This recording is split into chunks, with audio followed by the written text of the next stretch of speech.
නමෝ බුද්ධාය 2026 නව වසර ආරම්භ වුණා. අද මේ ආරම්භක දිනේ ඔබ හැම දිනෙකුගේ හිත ඇතුලේ ඇති හිටියටත් වඩා හොඳට හැදෙන්න ඕන කියලා අදහසක්. ආන්ගේ අදහසට උපකාර පිණිස තමයි මේ සදහම් පිළිසඳර. ඒ වෙනුවෙන් බොහෝම අනුකම්පාවෙන් අපේ පින්වන්ත මහා සංඝරත්නය වැඩමව වදාලා වැඩම කරපු පින්වන්ත මහා සංඝරත්නය බොහෝම ගෞරවයෙන් පිළිගන්නවා. අවසරයි ස්වාමීන් වහන්සේ. නමෝ බුද්ධාය. පළමුවෙන් අපි කාගෙත් කල්යාණ මිත්‍ර අපගේ පරම පූජනීය පින්වත් ලොකු ස්වාමීන් වහන්සේට අප හැම දෙනාගේ වන්දනාව වේවා. සාදු සාදු සාදු. අවසරයි අපේ ස්වාමීන් වහන්සේ. මේ 2026 නව වසර ආරම්භ වෙන්නේ ආපදා තත්ත්වයකින් යම්කිසි පීඩාවක උණුහුම ඉක්ම යන්නත් කලින්. මේ වෙද්දිත් ස්වාමීන් වහන්සේ යම් බිඳ වැටීම් වලින් ගොඩ එන්නේ කොහොමද කියලා හිතාගෙන ජීවිත ගොඩක් තියෙනවා. එතන චූටි ළමයින්ගේ ජීවිත, තරුණ තරුණියන්ගේ ජීවිත, වැඩිමහල් පින්වතුන්ගේ ජීවිත, හැම එකක්ම.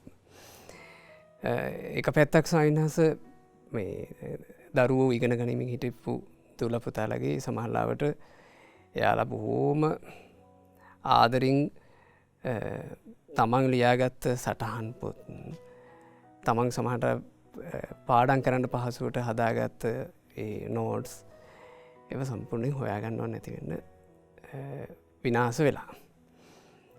එයාලගේ විභාග සමහරලාවට අනපේක්ෂිත විදිහට කල් ගිහින්.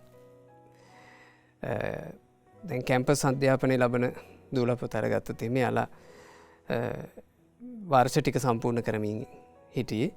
නමුත් සමහරවිට යාලට තව අවුරුද්දක් විතර දිග්ගැහෙන මට්ටමට මේ ආපදාවේ ප්‍රශ්න යාලගේ ජීවිතේට ඇවිත් තියෙනවා. ඇතැම් මිනිස්සු අපිත් එක්ක කතා කරනකොට කිව්වා නිකන් ජීවිතේම හේදිලා ගියා වගේ දැනෙන්නේ ස්වාමීන් වහන්සේ. මොකද මහන්සි වෙලා අවුරුදු ගානක් හදපු ගෙදර තිබ්බේ මෙතනය කියන සටහන විතරක් ඉතුරු කරලා අනිත් ඔක්කොම අපිට නැතුව ගියා. ගොඩාක් බිඳ වැටීම් එක්ක තමයි අපිට මේ වර්ෂේ පටන් ගන්න උනේ. කම්පනයකත් එක්ක නේද? එහෙමයි. නමුත් හිටියටත් වඩා හොඳට හැදෙමු කියන අදහසම ජීවිතයකට ලොකු හයියක් නිසායි මේ මාතෘකාව ස්වාමීන් වහන්සේ සදහම් පිළිසඳරට යොදා ගන්න කල්පනා කළේ.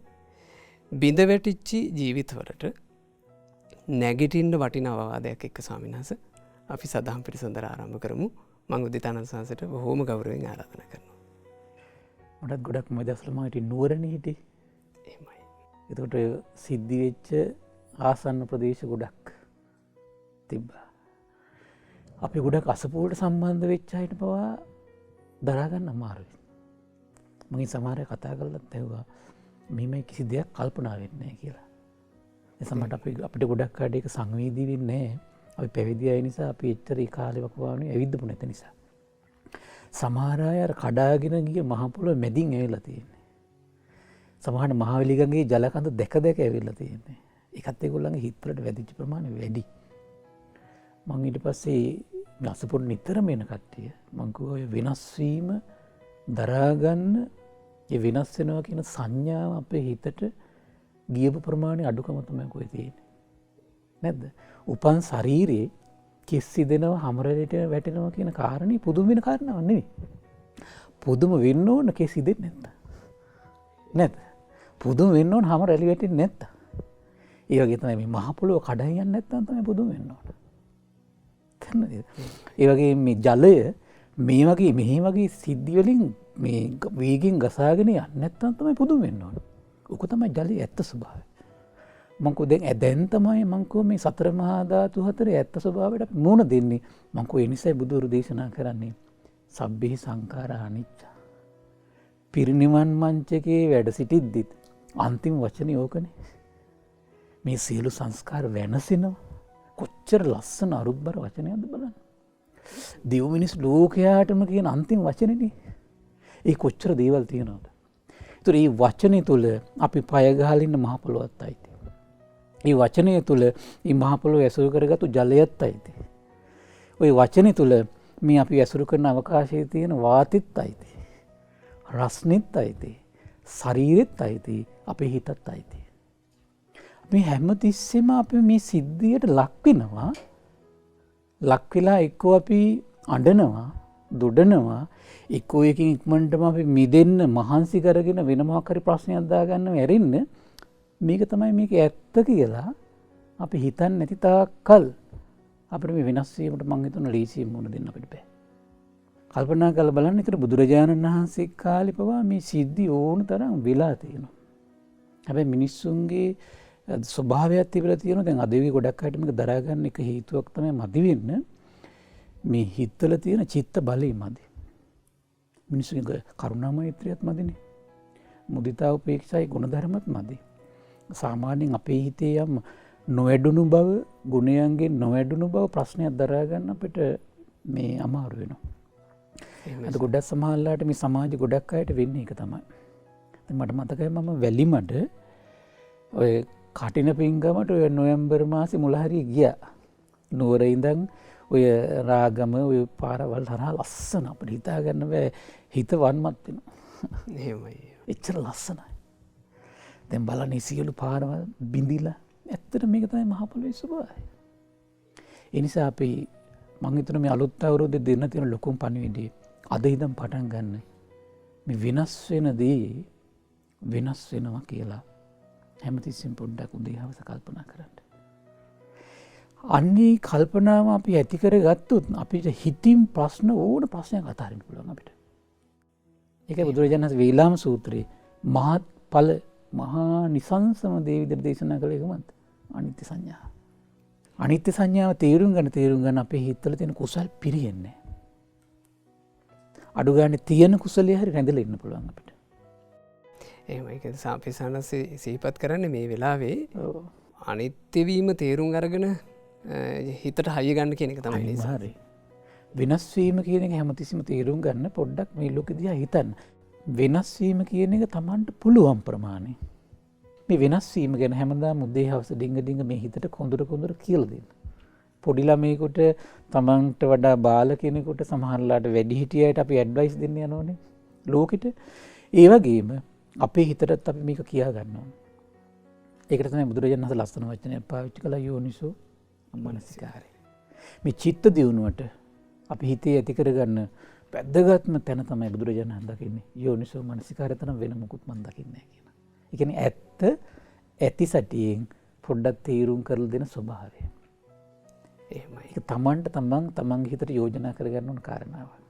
එහෙමයි සස් අවසාන බුද්ධ වචනේ විදියට 45 වසරක් ලෝකයට ධර්මයේ දේශනා කරපු බුදුරජාන් වහන්සේ අවසානට වදාළෙත් මේ හටගත්ත හැමදේම වෙනසෙනවා, නැසී යනවා, අප්‍රමාදේන සම්පාදේත. ඒ නිසා අප්‍රමාදේම සමාදන්ව ජීවිතේ සකස් කරගන්න කියන කාරණේ මේ වෙලාවේ මම විශේෂයෙන් කල්පනා කළේ මනුස්සයන්ට හිත ඇතුලේ තියෙනවා මේ අපිට අපහු අපි නැගිටින්න ඕනි කියලා යම් අදහසක්. හැබැයි ඒ අදහසට රුකුල් දෙන හිතුවිලි අභ්‍යන්තරයේ ඇතුලේ ප්‍රමාණවත්ව නැහැ. මම හිතනවා ස්වාමීන් වහන්සේ මේ වැටිච්ච හිතවලට නැගිටින්න උවමනා කරන යම් හිතුවිලි ටික සිහිපත් කරලා දෙනවා නම් වටිනවා කියලා. ස්වාමීන් වහන්සේ දැන් එපිසාස කිව්ව වගේ ඒ කාරණා අපි හොඳට තේරුම් ගන්න ඕන. අපිට ඉස්සර වෙලාම මම හිතනවා ස්වාමීන් වහන්සේ මේ එකට ගොඩක්ම වැදගත් වෙන දෙයක් තමයි අපිට නැගිටින්න පුළුවන් කියන සිතුවිල්ල පෞද්ගලිකව අපිට තියෙන්න ඕන. ඒ වගේම අපිට පොදුවෙත් සමස්තයක් විදියට ඒ නැගිටින්න පුළුවන් කියන අදහස තියෙන්න ඕන. එතකොට ඒ අදහසෙන් තමයි ස්වාමීන් වහන්සේ මේ යම් දවසක නැගිටින කෙනෙක් නැගිටින්නේ. ඒ කියන්නේ එක එක්කෙනාට ඇත්තටම මේ මට නැගිටින්න පුළුවන් කියන විශ්වාසය තිබ්බොත් තනි තනියෙන් ඇත්තටම අපිට පොදු පිරිසක් විදිහට කොහොමද නැගිටින්න පුළුවන් නේද? මම හිතනවා ඇත්තට මූලික කාරණාවක් ඒක. එහෙමයි. තමන්ගේ හිත තමන්ටම නැගිටව ගන්න පුළුවන් කියන විශ්වාසය නැත්තම් උත්සාහයක්වත් කරන්නේ නැහැ නේ. එහෙමයි සර්. එතකොට සංස අපි අර ඉස්සරලා මේ විශ්වාසයට ආවට පස්සේ අපිට පුළුවන්කම තිබුණා දැන් ඒක එක එක්කෙනාගේ ශක්තිය වෙනස් වෙනවා. ඒතරද එක එක්කෙනාගේ හැකියාවන් වෙනස්. නමුත් අපි පෞද්ගලිකව ඒක විශ්වාස කරොත් ස්වාමීන් වහන්සේ කවදා හෝ දැන් මානසිකව කඩා වැටීම් තියෙනවා. ඊට පස්සේ අනිත් ලෞකිකව ඒ දේවල් කඩා වැටීම් තියෙනවා. මේ අතරේ අපි මේ විශ්වාසයේ තියෙන කෙනා ස්වාමීන් වහන්සේ Tamanට පුළුවන් විදියකට නැගී සිටින්න උත්සාහ කරනවා. ඒ සමහර අවස්ථාවල පින්න ස්වාමීන් වහන්සේ මේ මිනිස්සු මුළු ජීවිතේ නගා සිටුවගෙන තියෙන්නෙම යම්කිසි වැටීමක් මුල් කරගෙන. අර එක ලස්සන සිදුවීමක් තියෙන සානස බුදුරජාණන් වහන්සේ දකිනවා ධර්මය අවබෝධ කරන්න පුළුවන් පින තියෙන කෙනෙක් ඉන්නවා. හැබැයි මෙයාගේ මුළු ජීවිතේම වෙලා තිබෙන්නේ ඒ කුඹුරක් අරගෙන ඉන්න එක. එතකොට අපි අද අපේ ලංකාවේ ඉන්න අහිංසක මිනිස්සු වගේ තමන්ගේ පෞල් ජීවිතය ඊළඟට තමන්ගේ ආර්ථිකය ඒක ජීවිතය කරගෙන අපි ගොඩක් අය වාසය කරන්නේ. ඒ වගේ මෙයාගේත් මුළු ජීවිතේම වෙලා තිබුණේ කුඹුර. බුදුරජාණන් වහන්සේට පෙනුණා මේ කෙනාට නමුත් ධර්මාවබෝධ කරන ජීවිතය ඇත්ත දකින්න යම් පිනක් තිබෙන බව. ඒ නමුත් අර ඔහුගේ හිත එකකින් වැහිලා තිබ්බ නිසා ඒ වෙලාවේ බුදුරජාණන් වහන්සේ මොහොට කතා කරන්න ගියේ නෑ සාන්නස. එහෙමයි. ඔව් එතකොට බුදුරජාණන් වහන්සේ මොහු කෙරේ අනුකම්පාවෙන් එයා කුඹුර කොටනකොට බුදුරජාණන් වහන්සේ එතෙන්ට වඩිනවා. ගොවිය කොහොමද අද මේ කද කුඹුර හානෝ නේද? වතුර බඳිනෝ නේද? මේ විදිහට මොහොත් එක්ක හිතවත්ව කතා කරා. ඊට පස්සේ ස්වාමීන් වහන්සේ මෙයා කල්පනා කරා මේ ශ්‍රමණ ගෞතමයන් වහන්සේ මගේ දෙය යාළුවෙක්. එතකොට යාළුවෙක්ට සලකන විදිහට තමයි බුදුරජාණන් වහන්සේට සැලකුවේ. එහෙමයි. එතකොට අවසානයේ මෙයා කල්පනා කළ බුදුරජාණන් වහන්සේටත් කිව්වා යාළුවෙක් කියන්නේ මේ Tamanට ලැබෙන දේ අනිත් අයට නොදී අනුභව කරන්නේ. දැන් මම මේ කුඹුරු කොටලා ඔබ වහන්සේට මගෙන් අස්වැන්නෙත් කොටසක් දෙන්නම් මේ දානයක් දෙන්නම් කියලා මෙහෙම පුරුදු වෙලා ඉද්දි ස්වාමීන් වහන්සේ මෙයා නොසිතූ විදියට මේ ළඟදි සිද්ධ වුණා වගේ මහා වරුසාවක් ඒ ප්‍රදේශයට ආවා. එතකොට හොඳට රත්තරන් පාටට ගොයම් පැහිලා හෙට ගොයම් කපන අදහසින් තමයි මේ කෙනා හිටියේ. ඒ මොහොතේදී ස්වාමීන් වහන්සේ මේ කෙනා දැන් රෑ වැහැලා සම්පූර්ණයෙන්ම කුඹුර වැහිලා ගියා. එතකොට මේ කෙනාට ස්වාමීන් වහන්සේ අර තමන්ගේ හිතේ මවාගෙන තිබ්බදී තමන්ගේ සාර්ථකත්වයක් ගැන මෙයා සිහින දැක්කනේ. අසන කපන්න හිටියේ. එතකොට මෙයාගේ මේ සිහින කඩාගෙන වැටෙද්දී මෙයා එහෙමම ජීවිතය කඩාගෙන වැටෙනවා වගේ මේ කෙනාට දැනුණා ස්වාමීන් වහන්සේ.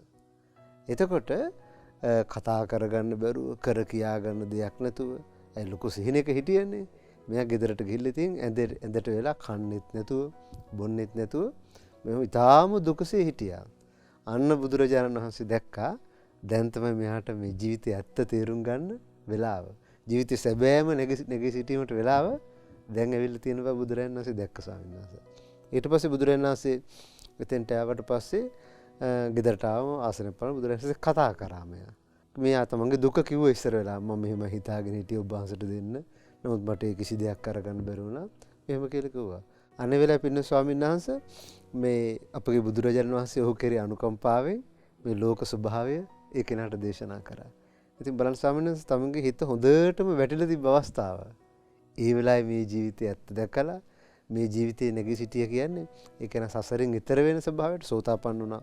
මට මතක විදියට එහෙමයි. එතකොට බලන්න ස්වාමීන් වහන්සේ ඒ කෙනාගේ ජීවිතයට ලං කරගන්න පුළුවන් ලොකුම ආරක්ෂාව ඒ කෙනා ලං කරගත්තා. ජීවිතේ නැගී සිටින්න පුළුවන් ඉහළම නැගී සිටීම මේ කෙනා ලැබුවා මේ වැටීම මුල් කරගෙන සාන්නස. එතකොට අපි තේරුම් ගන්න සාන්නස මේ වර්තමානයේ අපි කොයිතරම් වැටුණත් ආර්ථික වෙන්න පුළුවන් මානසික වෙන්න පුළුවන් අපිට නැගිටින්න පුළුවන් කියන විශ්වාසය තිබුණොත් ඒ අයට නැගිටින්න පුළුවන් ස්වාමීන් වහන්සේ. ඒකට තමයි ලොකුම උපකාරයක් විදියට මේ බුදුරජාණන් වහන්සේගේ ධර්මය තියෙන්නේ. සත්පුරුෂ ඇසුර ලැබෙන්නේ. ඒක ඇසුරේ පින්න ස්වාමීන් වහන්සේ ඕන කෙනෙක්ට නැගී සිටින්න පුළුවන් අවස්ථාවක් තියෙනවා. සමහරෙක් හිතනෝනේ මේ අපිටමයි මේ ඔක්කොම කරුම. එක්කෝ මේ දැන් එහෙම නායෑ මේවා මොකුත් සිද්ධ නොවිච්චි පැත්තක ඉන්න කෙනෙක් සමහට කල්පනා කරනවා මේ ඒ මිනිසුන්ගෙන හරි අවාසනාව ඒ මිනිසුගේ කරුමේ පවුල් පිටිං හේදිල යන්න මොනහරි කර්මයක් කරන්න ඇති නොයෙක්ද එහෙම හිතන කට්ටිකුත්තින්.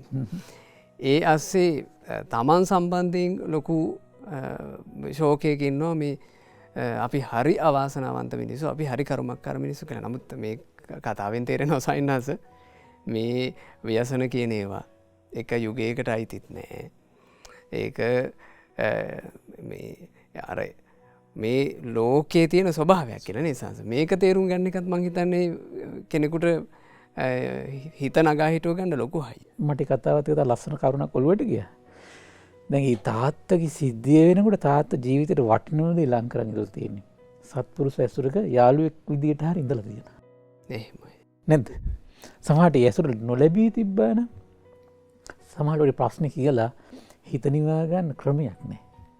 එහෙනම් මේ හැම දෙයකටම හරි ලස්සන කාරණාවක් ඉස්සෙල්ලා සත්පුරුෂ ඇසුර මේ වෙනස් වෙන ලෝකෙ වෙනස් වෙන බව තේරුම් අරගෙන වැටෙන ලෝකෙ වැටෙන බව තේරුම් අරගෙන හැමතිස්සෙම වෙන හිතත් අපේ කඩම් වැටෙන්න පුළුවන්. ඒ නිසා මම හැමතිස්සෙම සත්පුරුෂයෙක් ඇසුරු කළ යුතුයි කියන අදහසත් එහෙනම් මේ අවුරුද්දේ ආරම්භයේ ඉඳන් පටන් ගන්නවා. අපි ගොඩක් අය හිතනවානේ අපිට ප්‍රශ්නයක් නැහැ. එහෙම හිතුවට පස්සේ තමයි අපි කෙනෙක්ගේ ඇසුරකට සමහර ලඟ වෙන්නේ නැත්තේ. නම ප්‍රශ්න කියන්නේ අපිට ඕන වෙලාවක ඕනම මොහොතක තරාතිරමක් නැතුව ඉන්න පුළුවන් අපිට. සමහරට ඒ නිසා දැන් මේ ප්‍රශ්නේදී මම තේරිච්ච එක තමයි මිනිස්සු මිනිස්සෙට දැක්කපු වටිනාකමට වඩා මහ පොළොවට වටිනාකම දුන්නා. අන්තරේ මහ පොළොව මිනිස්සෙට ද්‍රෝහි වුණා. අන්තර මිනිස්සෙට තුරුනේ මිනිස්සයා විතරයි. නැද්ද?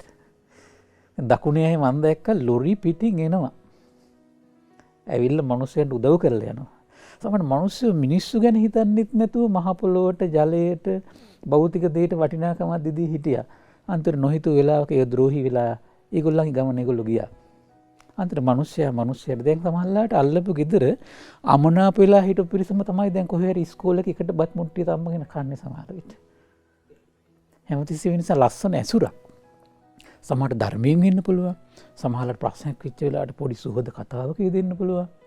ඒ මොනවා හරි තරාතිරමකට අපි යම් ඇසුරක් අපි තියාගන්න ඕන. මේක හරි ලස්සන කාරණාවක්. එහෙමයි සංස සුන්දර මනුෂ්‍යත්වයක් අපි එක එක්කෙනාගේ පෞද්ගලිකව හිත ඇතුළේ ගොඩනගා ගත්තොත් ඒක අපේ ජීවිතේ හැම කාලෙකටම ඉතුරු වෙනවා නේද සංස? එහෙමයි. ස්වාමීන් වහන්සේ මං සන්තදීප ස්වාමීන් වහන්සේට සිහිපත් කරන්න කල්පනා කරපු කාරණේ දැන් මේ මොහොත ස්වාමීන් වහන්සේ අපි අර ලෝකය නව වර්ෂයක් අලුත් වර්ෂයක් කියලා මේ සැමරුම් එක්ක පටන් ගන්නෙ. නමුත් ඇත්තටම ලංකාවේ අපිට මේක නිකන් සැමරුමක් එක්ක පටන් ගන්න අමාරු මට්ටමක දැන් තියෙන්නේ. මිනිස්සුන්ගේ යම් සංවේග බරිත බවක් තියෙනවා. මීට වඩා ඉකුත් සති කීපේ හරියට ඔය සමාජ මාධ්‍ය ජාලාවල වුණත් සංවේගය තිබ්බා. ඉතින් අර සංවේගය අවුස්සන සංවේදී බව අවුස්සන එක මියුසික් මැද සමහරවිට අර විරහාවක් එක්ක කලවම් වෙච්ච සින්දු මැද මිනිසුන්ට වෙච්ච ආපදා ඒව තමයි හරියට ගියේ. දැන් වෙනදට ඔය විහිළු තහළු යන සමාජ මාධ්‍යවල අරක තමයි ගියේ ස්වාමීන් වහන්සේ. ඒ කියන්නේ මිනිස්සු මේ පස් කඳු පෙරෙල්ලා මිනිස්සුන්ට වෙච්ච ව්‍යසනේ දානවා නිකන් සංවේදී මියුසික් එක්ක. හැබැයි ඕක මම දන්නවා අපි මොකද ඔයිට කලිමුත් ඔය වගේ සංසිද්ධි අපි ඕන තරම් දැක්කා. ඕක තව පොඩි දවසයි.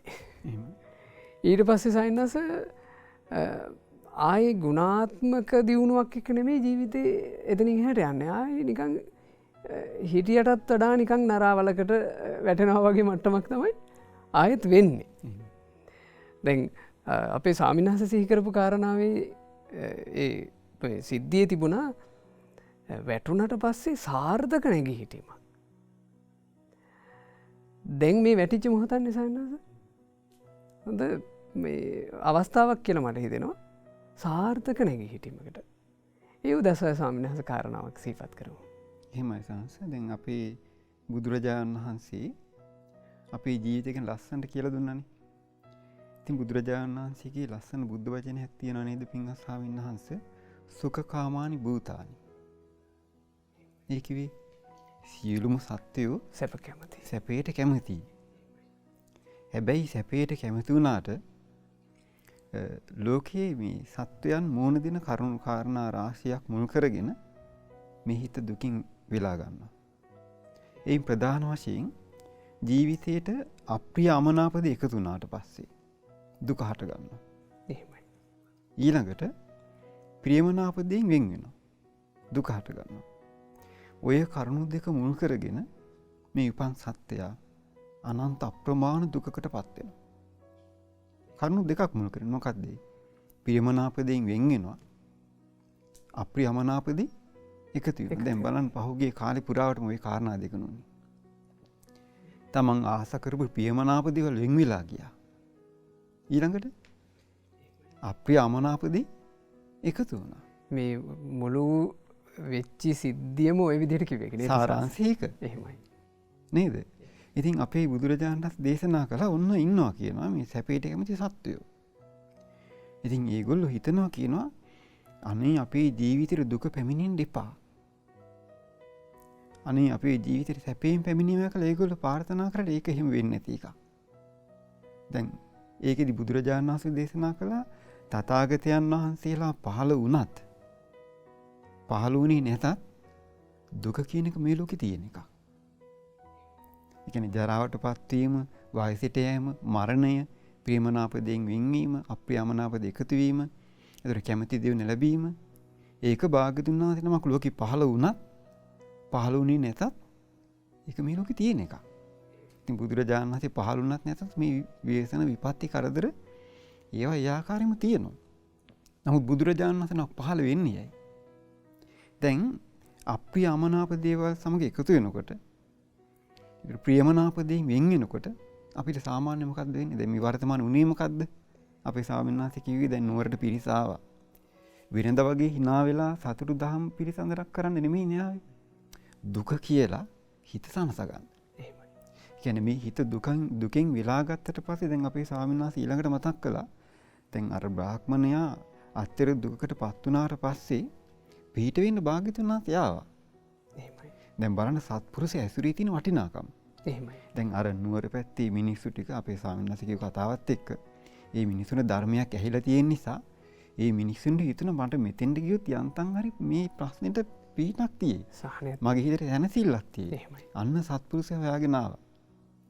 දැන් බලන්න ඒතර සත්පුරුෂ ඇසුරේ තියෙන වටිනාකම. එහෙමයි සර්. දැන් අර ජීවිතයේ දුක් කරදර එනකොට නැත්තම් හැරෙන්න දිශාවක් නැහෙනේ. හොඳම උදාහරණයක් මම කියන්නම්. ඔන්න දැන් පහුගිය දවසක එක මිනිහෙක් බයිසිකල් යනකොට යාගේ කොහොම හරි කකුල ගෑවිලා බිම යටිපල්ල ගැලවිලා. දැන් දහම් වැඩසටහනකට ආපු කෙනෙක් කිව්වා අයියෝ ඔයා දැන් බුදුගුණවත් සිහි කරන්න කිව්වා. අයියෝ මොන බුදුගුණද මගේ කකුල කැක්කුම ඉන්න බෑ කිව්වා. දැන් බලන්න ඉතින් සත්පුරුෂ ඇසුරක් එක්ක සද්ධර්මයේ පුරුදු කිරීමක් නොතිබුණොත් එහෙමයි. අන්න එක තමයි අනතුර. ඒ හිතින් සිහි කරන්න වටින දෙයක් නැහැ. නෑ ඒක හරි සර්. දැන් භාග්‍යතුන් වහන්සේ නමක් ලෝකෙට පහළ වෙලා දැන් මේ ලෝකෙ දුකක් තියෙන කල ඉස්මතු කරලා ඊළඟට කියනවා මෙන්න මෙහිමයි දුකෙන් නිදහස් වෙන ක්‍රමය.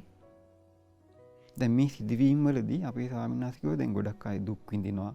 දැන් කට්ටිය ඉන්නවා මේ දුක සංසිඳවන්න ගීත කියලා නාට්‍ය දර්ශන දක්වලා විවිධ විදිහට මේ දුක තුනී කරලා දුක යටපත් කරන්න මහන්සි ගන්න කොච්චර කාලයකටද? දැන් අපි හිතමු මේ ව්‍යසන විපත්ති දැන් ටෙලි නාට්‍ය පෙන්නලා ගීත ගායනා කරලා මියුසිකල් තියලා මිනිස්සුන්ගේ දුක තුනී කරන්න දුක සංසිඳවන්න හැදුවට අපිට ඊළඟට මීට වඩා භයානක දෙයකට මුහුණ දෙන්න බැරිද? එහෙම පරිසරයක් නිර්මාණය වෙන්න පුළුවන් නේ. එහෙමයි. ඒතර මේක මේ ඇමිනි යන එකක්. ඒතර මේ දුක ආවා මෙතනින් ඉවරයි කියලා එකක් නැහෙනේ. මීට වඩා භයානක දෙයක් ඊළඟට එන්න පුළුවන්. මෙච්චර කාලයක් අපි කරපු නැති දෙයක් ගැන අපිට හිතන්න වෙනවා. එහෙමයි සර්. නේද? එහෙමයි. කියන්නේ අපි මේ වගේ දේවල්ට මේ පුරුදු වෙන්න මුණ දීපුවයි නෙමෙයි. දැන් අපි මෙච්චර කාලයක් දැන් අපි ජීවත් වුණානේ. අපි ජීවත් වෙච්ච කාලේ අපි දැන් අපිට ආසන්න සිදුවීම් හැටියට ඔන්න අපි දැන් මේ ව්‍යසනයට මුහුණ දුන්නා. ඊට කලින් කොරෝනා වලට අපි මුහුණ දුන්නා. සුනාමි වලට මුහුණ දුන්නා. ඊට පස්සේ ගම් වතුර කලිමුත් ආවා. ඊට පස්සේ නියං වලින් අපි පීඩා වින්දා. එහෙමයි. එතකොට අපිට මතකනේ කලින් අර මේ අධික පෑවිල්ලක් ඇවිල්ලා සත්වා සීපාපා විනාශ වෙලා ගියා වතුර ටිකක්වත් නැතුව. එතකොට මිනිස්සුන්ට කණ්ඩ බොන්න නැතුව පවා විශාල අසරණකමට මේ මුණ දුන්නා. අන්දින රෙද්දක් නැහැ. ඊට පස්සේ මේ විවිධ විපත්ති කරදර නිසා හිතපු නැති විදිහට සත්වයා අසරණ වුණා. ඉතින් මේ අසරණකම නිසා කාලයක් තිස්සේ බැට කකාව. ඉතින් මේකට විසඳුමක් අපිට ඕනේ. ඒ විසඳුම ගැන බුදුරජාණන් වහන්සේ දේශනා කළා. ඔන්න අපි එකක් කළා. මොකද්ද? සංවේගීකටපත් වුණා. හැමදාම කලේ සංවේගීකටපත් වුණ එක විතරයි. ඒක වෙනවා ඒක හැමදාම අපි කරන්නේ. ඒ කියන්නේ අඬනකොට කඳුළු ටික වැටුණා අපි පිහදාගත්ත ඉවරයි. එහෙම තමයි මේක තියෙන දෙයක්. ඔව්. ඇඬෙන තැන. ඔව්. කඳුළු එන තැන මනුස්සයගේ හිත වේදනාවෙන් පිච්චිලා මොකද්ද මේ උනේ කියලා හිතෙන තැන ඔව්. ඒකටම ගැලපෙන දේවල් ඔව්. හරි ලේසියෙන් හිතට යනවා. ඒකයි මම අර කිව්වේ ඔන්න වේදනාත්මක මියුසික් එකක් එක තමයි අරක දාන්නේ. එතකොට ඒක අඬ බලනවා. ඔව්. අර ගම් වතුරට මේ අහු වෙලා සමහරවිට මම දැක්කා මිනිස්සු මියදිලා ඉන්න එකට වඩා ඔන්න සතෙක් ගැට ගහලා ඉඳලා ගෙදර හිටපු බල්ල සමහට ආව දැන් වලින් ගැට ගහලා ඉදි තමයි අර මිනිස්සු ගිහින් තියෙන්නේ. එතකොට ඒ මිනිස්සුන්ට ඇත්තටම තමන්ගේ ජීවිතේ බේරගන්න යනකොට අර මහා විනාශෙ මැද අර සතාව අමතක කළා නෙමෙයි අමතක වුණා වෙන්නත් පුළුවන්. එයාව ගැට ගහලා තියෙදිම ගිහිල්ලා. එයා වතුරට අහු වෙලා ඔන්න එයා මැරිලා. බල්ල දරදන්න වෙලා බ්ලංගලත් එක්කම මැරිලා. ඉතින් මේකට අඩාට පිරිස ඒක බලනවා. ඒක ෂෙයා කරගන්න. ඒ අතරි මම දැක්කා ඒ වගේ කමෙන්ට් තියෙනවා. මෙයාව ලිහලා තිබ්බනම් මෙයා බේරෙනවා. මේ අහිංසකයට මේ නිරපරාධ මැරෙන්න මේ දේ කරපු එවුන්නම් මේ ගම් වතුරට අහු වුණා නම් හොඳයි. එතකොට අර ඒ සතා සම්බන්ධයෙන් ඇතිවෙන සංවේගය මහා මෝඩ කල්පනාවකට පෙරලගෙන වෛරයක් බවට පත් එහෙමයි. සමාජගත කරනවා ගැන එහෙමයි. ඒක එතකොට අපි සනස සංවේගය නම් ඕන තර කෙන අර අඩන්ඩ ඉන්න කෙනාව මොකක් හරි කරුණකින් අඩවන්ඩ හරි ලේසි සයින්නස. නමුත් ඒ සංවේගත් එක්ක බැඳිච්චි සාමිනසික වය ගැන යම් වටින දෙයක් ගන්න ස්වභාව අඩුයි ඒකට උපකාරත් හරි අඩුව මට කතාවත් කර සාන්නසික කතාවත් ලස්සන කතා මතක් වුණා. එහෙමයි. සංවේගෙත් එක්ක ඒගොල්ලන්ගේ ඇසුර එලියටාව සංවේගට සත්පුරු ඇසුර ලබා සංවේගට පත්වෙච්ච කට්ටිය දහම් කරුණම කියා මේ සමාජ මාධ්‍ය හරහා කරුණ යව්වා. එහෙමයි. අසත්පුරු සැසුරේ හිටපු අයට ඒක ඔය වගේ ශෝක බරිත පොඩිපොඩි වීඩියෝ කලිප් හරහා සින්දු හරහායි දේශයයි නින්දාවයි අපහසයි එක සමහරයි දේශපාලඥයන්ට සමහරය කාලගුණ වාර්තාව දීපු අයට එක දේශය ඔස්සේ පිට කළා. ඒ අර මං හිතන කාගෙත් හිත් සංවේගයට පත් වුණා. සමහර සංවේගයට පත් වෙච්ච අය සත්පුරු සැසුරක හිටපු අයට ධර්මය මතක් වුණා. ඒ කට්ටිය ඒ ඔස්සේ කරුණු ඉදිරිපත් කළා.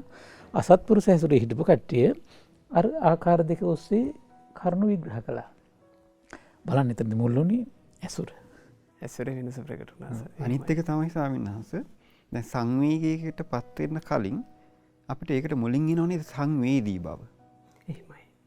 දැන් කෙනෙක් සංවේදී රාග සහගත අරමුණු වලට නම් එයාගේ චිත්තාභ්‍යන්තරයෙන් මහා රාගය උපදිනවා. කෙනෙක් සංවේදී තරහත් එක්ක නම් ඉක්මනින් එයාගේ ජීවිතේ අර ද්වේෂය කියන එක උපදිනවා. එහෙමයි. කෙනෙක් සංවේදීන්නේ මොහයත් එක්ක නම් එයාගේ ජීවිතේට අග්ගල මොහය උපදිනවා.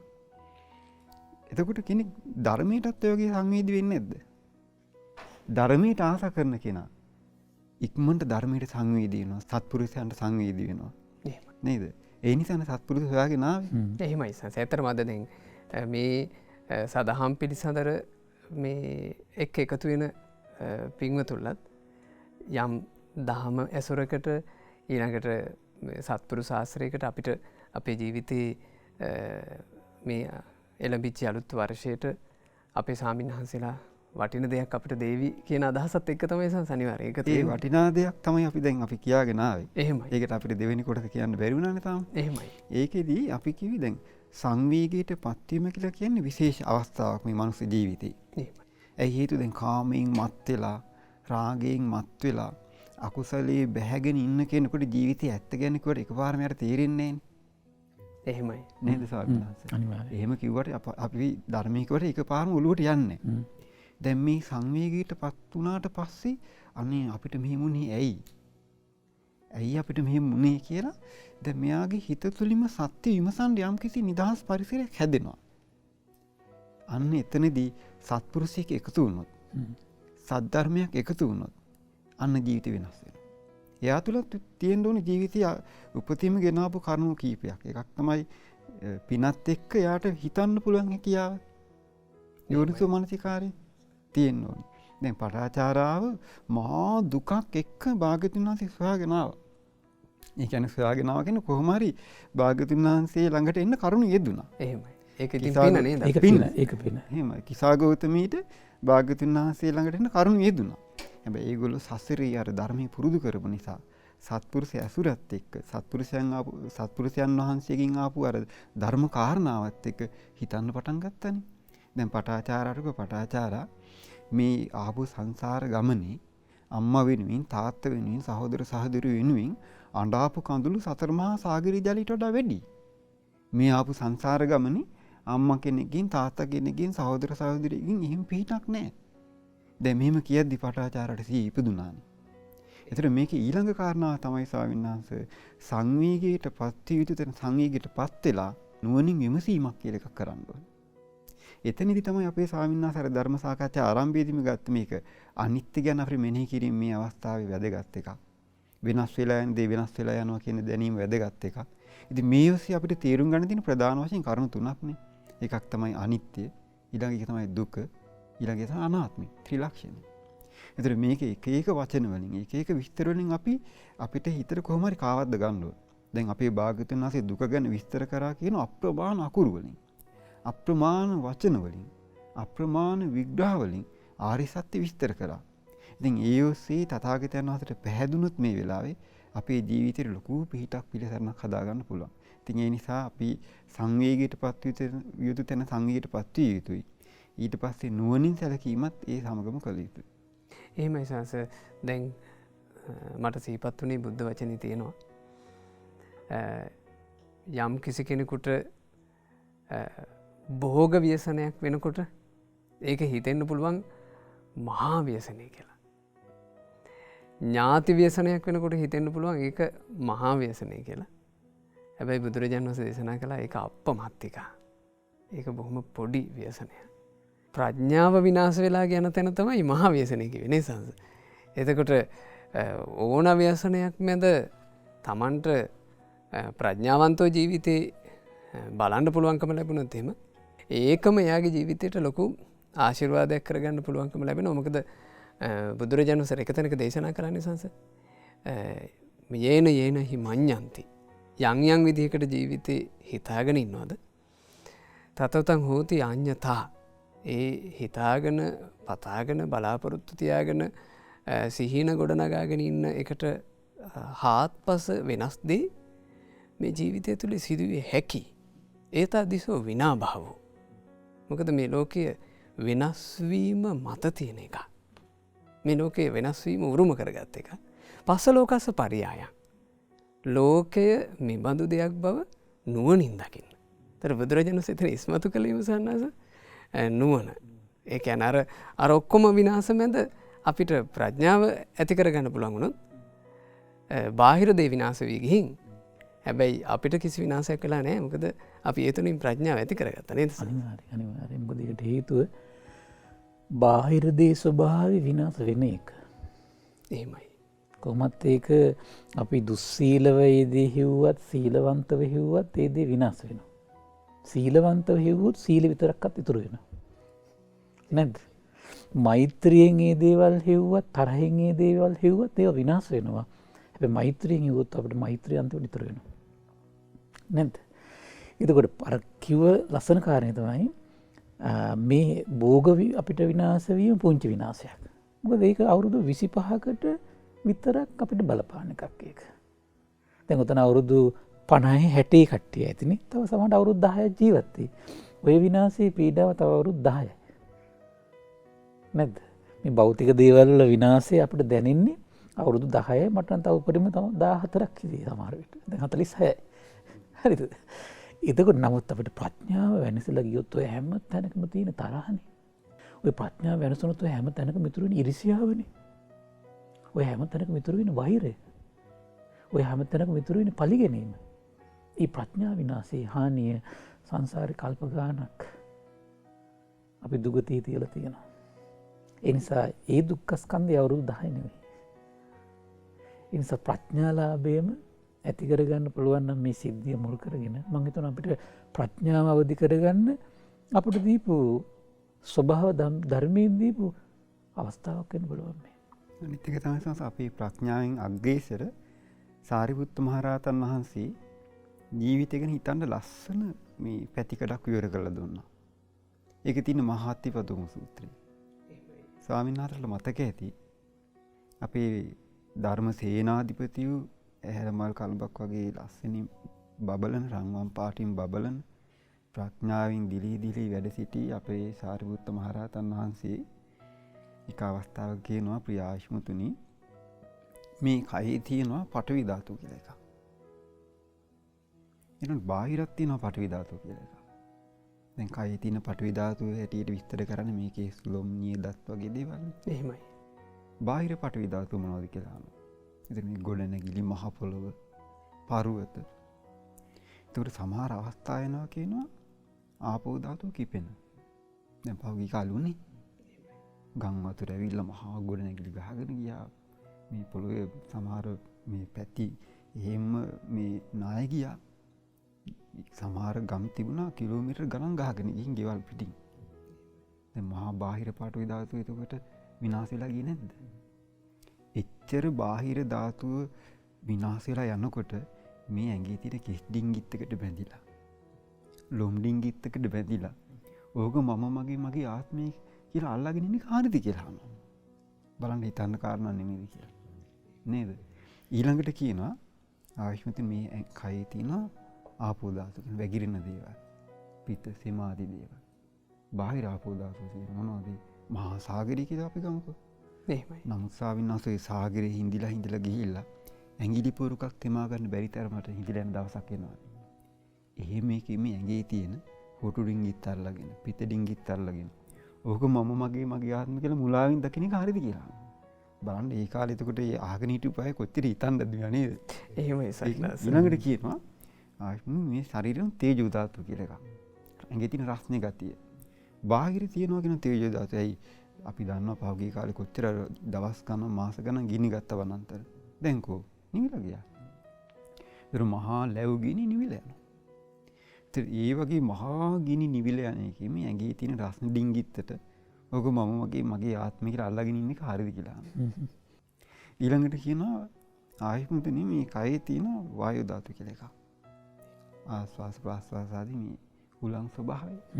එතකොට තියෙනවා මේ බාහිර වායු ධාතු. දැන් පහුගිය කාලේ දැන් බලන්න ගස් පිටින් උදුරගෙන ගියා, ගෙවල් පිටින් උදුරගෙන දැන් කො. දැන් මේ වටපිටාව තියෙන කුලයක්වත් එළවෙන්නේ නැහැ. කියනවා ඒ දේශනාවේ එතකොට උලන් නැති කාට පත්තර කොළ අරන් හොලවන්න ඕනේ උලන් ගහගන්න.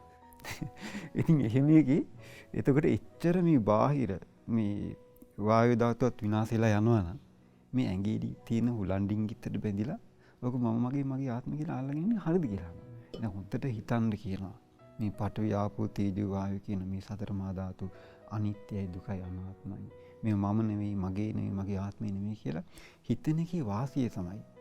අපිට අර දුකක් කරදරයක් වෙච්ච වෙලාවට ඒ පුරුද්ද අපට ගන්න පුළුවන්.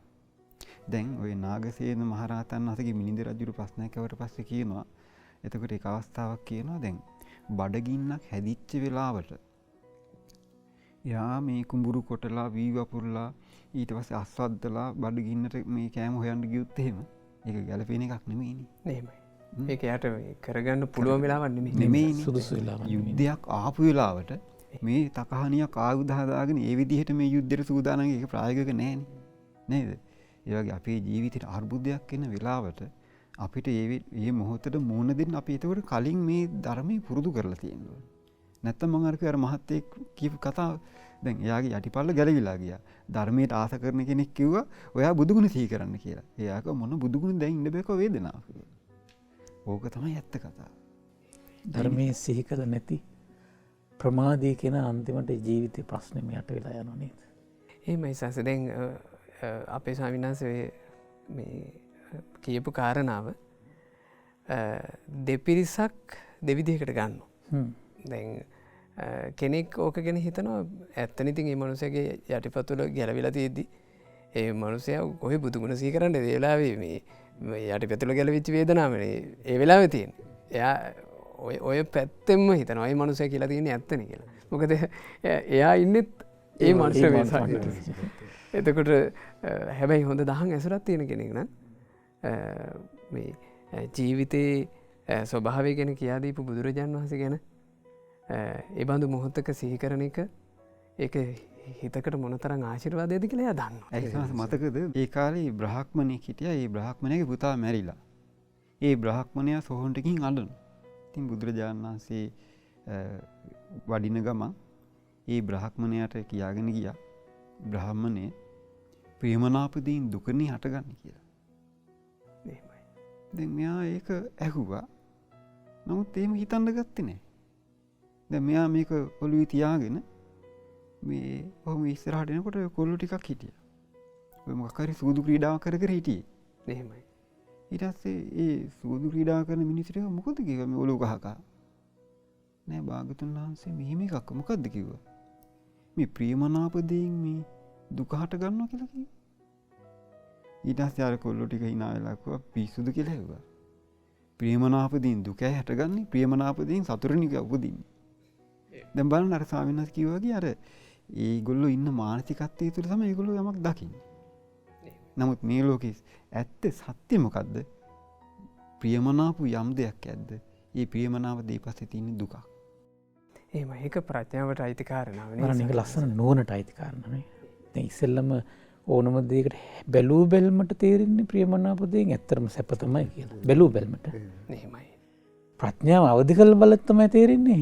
ඇත්තරම නේද මේ ප්‍රියමනාපදයෙන් හටගන්නේ දුකනේ කියලා. ඒතර ඒ කාරණේ ලස්සන පැහැදිලි දෙයක් වුණා. අභ්‍යන්තරේ Tamanට ගලපල ඒක යෝනිසෝ මනසිකාරයෙන් ගන්න එක තරම් මේ ධර්මය තමන්ගේ ජීවිතේ ලං වෙන කරුණක් නෑ ඒකට. අනිත් එක තමයි ඒක පුහුණුවක් ඕන. අනිවාර්යෙන්. පුහුණුවක් ඕනේ. ඒ කියන්නේ දැන් අපිට ජීවිතේ ඉක්මනින්ම අවබෝධ කරගන්න ඕනේ කියලා අපි හදිස්සි වුණාට අපේ හදිස්සියට අපිට ධර්මයේ කරා ඉක්මනින්ම ලං වෙන්න බෑ. ඒ අපේ හදිසියට අපි ඉක්මනින් නිකලෙස් වෙන්නේ නෑනේ. එහෙමයි. ඒතර මේක යම්කිසි ක්‍රමානුකූල වැඩපිළිවෙලකින් තමයි අපේ මේ දුක් කෙලවර වෙලා යන්නේ. තණ්හාව වුණත් එකපාරම නෙමෙයිනේ. තණ්හාව කියන්නේ ඡේවි යන එකක්. එහෙමයි. ගෙවි යන එකක්. එහෙමයි මම මේ දහම් පිළිසඳරට මාතෘකා කරගත්තේ ස්වාමීන් වහන්සේ හිටියටත් වඩා හොඳට හැදෙමු කියලා. ඉතින් මම හිතනවා මේ ආරම්භයේදී අපි සිහිපත් කරපු කාරණා ටිකම හොඳ ප්‍රඥාවක් උපදවාගෙන මේ වෙනකල් ජීවිතේ නොතිබ්බ සාර්ථකත්වයකින් ජීවිතය ඉස්සරහට අරගෙන යන්න ඔබට විස්මිත දායාදයක් ලැබුණා. මේ සදහම් පිළිසඳර මං හිතනවා ඔබ හැම දෙනාට හිටියටත් වඩා හොඳට තමන්ගේ ජීවිතේ යම් ප්‍රඥාවක් එක ගත කරන්න ඒකාන්ත කොට ආශිර්වාදයක් වෙනවා. මොකද ස්වාමීන් වහන්සේ මේ ජීවිතවල මිනිස්සු යමක් වෙන්න කලින් මෙහෙමත් වෙන්න පුළුවන් කියලා හිතන එක කල්පනා කරන එක හරි අඩුවෙන් කරන්න. මනුස්සයට ඒ නිසා ගොඩාක් වෙලාවට වෙන්නේ නිකන් අර බලාපොරොත්තු නොවිච්චි අපේක්ෂා නොකළ මේ අමුතු ව්‍යසන වගේ දේවල් තමයි එයාලට දැනෙන්නේ. ඇයි? කලින් එහෙම දෙයක් සිහි කරලා නැහැ. වයසට යෑමේ ප්‍රශ්නේ කටළඟට එනකන් වයසට යෑම සිහි කරලා නැහැ. හැබැයි බුදුරජාණන් වහන්සේ පැහැදිලිව දේශනා කරලා තියෙනවා තරුණකම හැමදාම තියෙන්නේ වයසට යනවා. ලෙඩවීමේ ප්‍රශ්නේ ලෙඩ දුකක් එනකන් කල්පනා කරලා නැහැ. හැබැයි බුදුරජාණන් වහන්සේ පැහැදිලිව දේශනා කරලා තියෙනවා ලෙඩ වෙන්න පෙරම නිරෝගී කාලෙම සිහි කරන්න. හැමදාම නිරෝගීකම තියෙන්නේ ලෙඩ වෙන කාලයක් එනවා.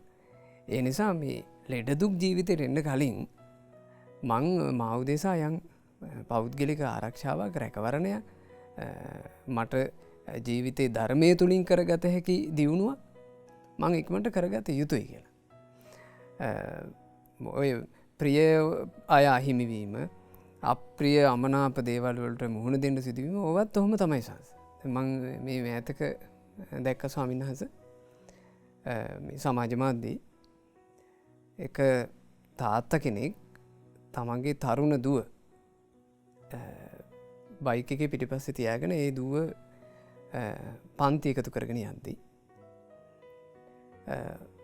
මේ ලොරියක් ළඟින් තමයි ගිහින් තියෙන්නේ. ඉතින් මොහොතකට අර බයික් එක බැලන්ස් නැතුව ඒ තාත්තා මේ පෙරලිලා. පෙරලෙන ඒ තප්පරයට ලොරිය රෝදේ දූගේ ඔලුව උඩින් ගිහින්. එතකොට ඒ බයික් එක පැදගෙන ආපු ඒ තාත්තා අර තමන්ගේ දූගේ මල සිරුර දිහා ඇහි කඳුලක්වත් නැතුව සයින්නස එහෙම එතන වාඩි වෙලා බලාගෙන ඉන්නවා. වෙච්ච දේ හිතා ගන්න බැහැ. වෙච්ච දේ කියලා දැන් මේ තප්පරයකට කලින් තමන්ගේ පිටිපස්සේ මේ වාඩි වෙලා හිටපු තමන්ගේ දූගේ උණුහුම තාත්තට දැනෙන්නේ නැති. ඒක ඊළඟ තප්පරේ වෙනකොට වෙලා තියෙන දෙයක්. ඉතින් අපි අර වෙච්ච ආපදා තත්ත්වය ගැනනේ ස්වාමීන් වහන්සේ කතා කළේ. නමුත් මිනිසයන්ට ජීවිතේ වැටෙන්න තැන් තවත් කොතෙකුත් තියෙනවා ස්වාමීන්. සමහරවිට හිතාගෙන හිටපු නැති විදිහට ළඟම විශ්වාසයෙන් හිටපු කෙනෙක් එක්කෝ විශ්වාසෙ බිඳිනවා. එක්කෝ විශ්වාසයෙන් නිකන් ජීවිතේම කරගෙන හිටපු කෙනෙක් එකපාර අහිමි වෙලා යනවා. ගොඩක් දේ තියෙනවා. සාස මේ බඳු ප්‍රශ්න වලටත් 2025 වර්ෂයේ මුහුණ දීලා මේ 2026 වර්ෂය ආරම්භ වුණා කියන එක තමන්ගේ හිතට වගක්වත් නැති මිනිස්සු ඇති. මං හිතනවා ඒ වගේ ව්‍යසනකාරී තත්ත්වයන් ගැනත් සිහි කරලා යම් අවවාදයක අනුශාසනාවක් අහන්න ලැබෙන එක මේ ශ්‍රවණය කරන අයට ගොඩක් වටිනවා කියලා.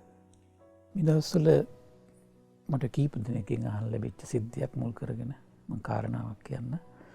සමහර අයට ගොඩක් මේක සමාජ පවුල් වල ආයතනවල තියෙන සිද්ධියක්. මිස්අන්ඩර්ස්ටෑන්ඩින්. වරදවට අග්ගාලා තේරුම් ගැනීම. ඒක අද බහුලව තියෙනවා ඒක. ගොඩක් සමහරලාට මේ පොඩි සිද්ධිය ඇති එයා මහා ප්‍රතිරූපයක් වෙන හාත්පසින් වෙනස් එකක් මවා ගන්නවා හිත ඇතුලේ. සමහර දරුවෝ ඇවිල්ලා කියනවා මං කොහේ හරි ගියත් අම්මලා හරියට සැක කරනවා මාව. සමහර නෝනලා කියනවා මට මගේ ජොබ් එක කරගන්න බෑ මහත්තයා මං සැක කරනවා. සමහර මහත්තුරු කියනවා අසපුවට එන විදියක් නෑ අපිව සැක කරනවා. ඒක අද පවුල් දෙදරා යන මහා ප්‍රශ්නයක් වෙලා තියෙනවා. ගොඩක් අය ඩිවෝස් වෙලා තියෙන සෑහෙන මේවත් එක්ක. දරුවන්ට දෙමව්පිය එපා වෙලා තියෙන සමහරලාට. මොකද්ද මේ වරදවා තීරුම් ගැනීම කියන එක. මට හිතෙනවා ඒකට පුංචි පණිවිඩයක් කියනවා හොඳයි කියලා. අලුත් අවුරුද්දට. ඒකේ තියෙන භයානක පැත්ත පොඩ්ඩක් පැහැදිලි කරලා දෙන්න. මම ඒකට පුංචි කතාවක් කියලා තමයි පොඩ්ඩක් ඒක පැහැදිලි කරන්නේ. කෙනෙක් කිව්වා කියලා යම් සිද්ධියක් ඇස් දෙකෙන් දැක්ක කියලා තමන්ගේ හිතට පුංචි සිතුවිල්ලක් ආපමණින් ඒ කෙනා ගැන ඒ ස්ථාවරයේම ඉන්නවද නැද්ද කියන එක ගැන තීරණය කරන්න මෙන්න මේ කතාව බොහොම වැදගත් වෙයි. අපි සියලු දෙනා දන්නවා මේ ලෝකේ තුන් ලෝකෙම අග්‍ර කෙනා උත්තමයා තමයි බුදුරජාණන් වහන්සේ. බලන්න තුන් ලෝකෙම අග්‍ර බුදුරජාණන් වහන්සේට මේ ප්‍රශ්නේ දවසක් ආවා. දවසක් බුදුරජාණන් වහන්සේ කාලෙදී දේවදත්තට සිතවිල්ලක් පහළ වෙනවා සංඝයා බේද කරන්නට. මේ සිතවිල්ල පහළ වෙද්දී කකුද කියන දිව්‍ය පුත්‍රයා මුගලන් මහරහතන් වහන්සේට ඇවිල්ලා කියනවා මම මෙන්න මෙහෙම දෙයක් දැක්ක දේවදත්තගේ හිතේ සංඝ බේදය කරන්න අදහසක් ඇති වුණා. මුගලන් මහරහතන් වහන්සේ සිද්ධිය බුදුරජාණන් වහන්සේට කියනවා. බුදුරජාණන් වහන්සේ හරි ආශ්චර්යයි. බුදුරජාණන් වහන්සේ අහනවා මුගලන් ඔබ ඉස්සෙල්ලම ඔබේ හිතින් බැලුවද කකුද දිව්‍ය පුත්‍රයාගේ හිත මේ කියන්නේ ඇත්තද බොරුද? තේරුණා නේද? නිකන් ලස්සන තැනක් මේක. අපට අරයා කිව්වා මෙයා කිව්වා සමාජ මාධ්‍යයේ මේක ගියා. නුවණ කලඳක් තියෙන පුද්ගලයෙක් විදිහට අපට වටින්නේ නැහැ කිසි දෙයක් හිතට ගන්න. බුදුරජාණන් වහන්සේ 이르දි බලයෙන් අග්‍ර මුගලන් මහරහතන් වහන්සේගෙනුත් අහනව නම් ඔබ ඔබේ සිතින් පිරිසිදු බැලුවද මේ කකුද දිව්‍ය පුත්‍රයා කියන්නේ ඇත්තද බොරුවක්ද කියලා අපිට කොච්චර වගකීමක් තියෙනවද මේ සමාජයේ තමන්ගේ අම්මා ගැන, තමන්ගේ තාත්තා ගැන, තමන්ගේ සහෝදරයා ගැන, තමන්ගේ දරුවා ගැන, තමන්ගේ ඥාතියා ගැන, තමන්ගේ ජාතිය වේවා, මේ රටේ ලාංකිකයෝ ගැන වේවා යම් වැරදි වැටහීමක් වෙනකොට ඒක ගැන තව කොච්චර බලන්න ඕනද කියලා කොච්චර ලස්සන පණිවිඩයක් දෙනවද බලන්න. මේ 이르දි බලයෙන් අග්‍ර ශ්‍රාවකයටයි මේ කියන්නේ. මේ තුන් ලෝකෙම සියලු කිරිසුන්ගේ නිදහස් වෙලා සියල්ල අවබෝධ කරපු ශාස්ත්‍රුන් වහන්සේ මේ කියන්නේ. එසේ මෙසේ කෙනෙකුට නෙමෙයි කියන්නේ. 이르දි බලයෙන් අග්‍රේසර නිකලස් මුනිවරයෙකුට මේ පණිවිඩය දෙන්නේ. මොකද කෙනෙක් කිව් පමණින් පෙනෙන කෙනෙක් වේවා නොපෙනෙන කෙනෙක් වේවා. අපට යමක් කිව් පමණින් අපි ඒක එකපාරට ඒකට අනුව කටයුතු කරනවද හිතනවද ඒ කෝණයෙන් බලනවද කියන එක අපිට දෙසරයක් හිතන්න කාරණාවක්. ඊට පස්සේ මුගලන් මහරහතන් ලස්සන උත්තරයක් දෙන ස්වාමීනි මම බැලුවා. කකුද්දී පුත්‍රගේ හිත බැලුවා කියන්නේ ඇත්ත. ඊළඟ දෙන උත්තරේ මොකද්ද? එහෙනම් මොග්ගලන් ඔබ නිශ්ශබ්ද වෙන්න. ඒ අසත්පුරුෂයෙක් කයින් වචනින් පිට කරනකම් ඉන්න කියනවා. ඔන්න අපි හිතල ඇති වෙන සැකය තෝරන්න තියෙන තැන. විවිධ පුද්ගලයෝ ගැන විවිධ අදහස් ඇති වේ. අපි කලබල වෙන්න හොඳ නැහැ. අපිට ඒ ගැන හරියටම දැනගන්න ඕන අපි බලන්න ඕනේ යගේ කායික ක්‍රියාවලිය වචනයි.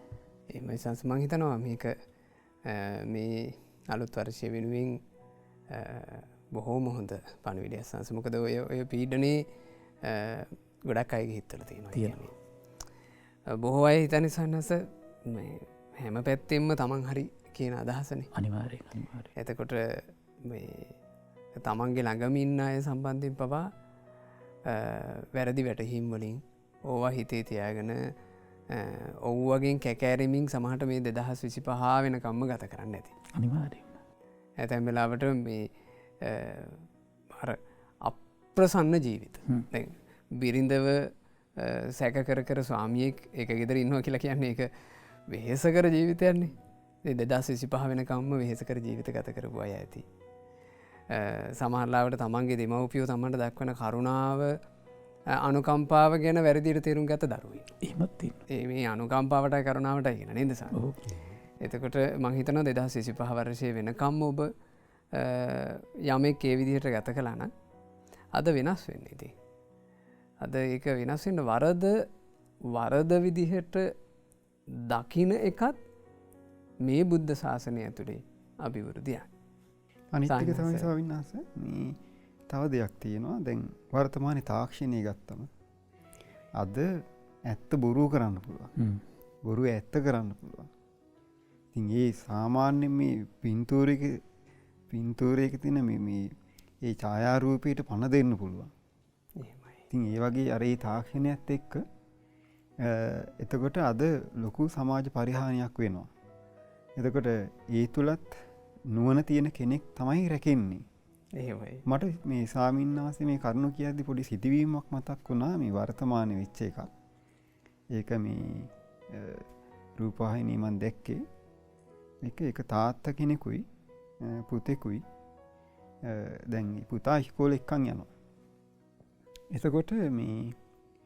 එතකොට තාත්තා අර වාහනේ සයිඩ් කණ්ණාඩි පුතා යම් දිශාවක් දිහා බලාගෙන ඉන්නවා.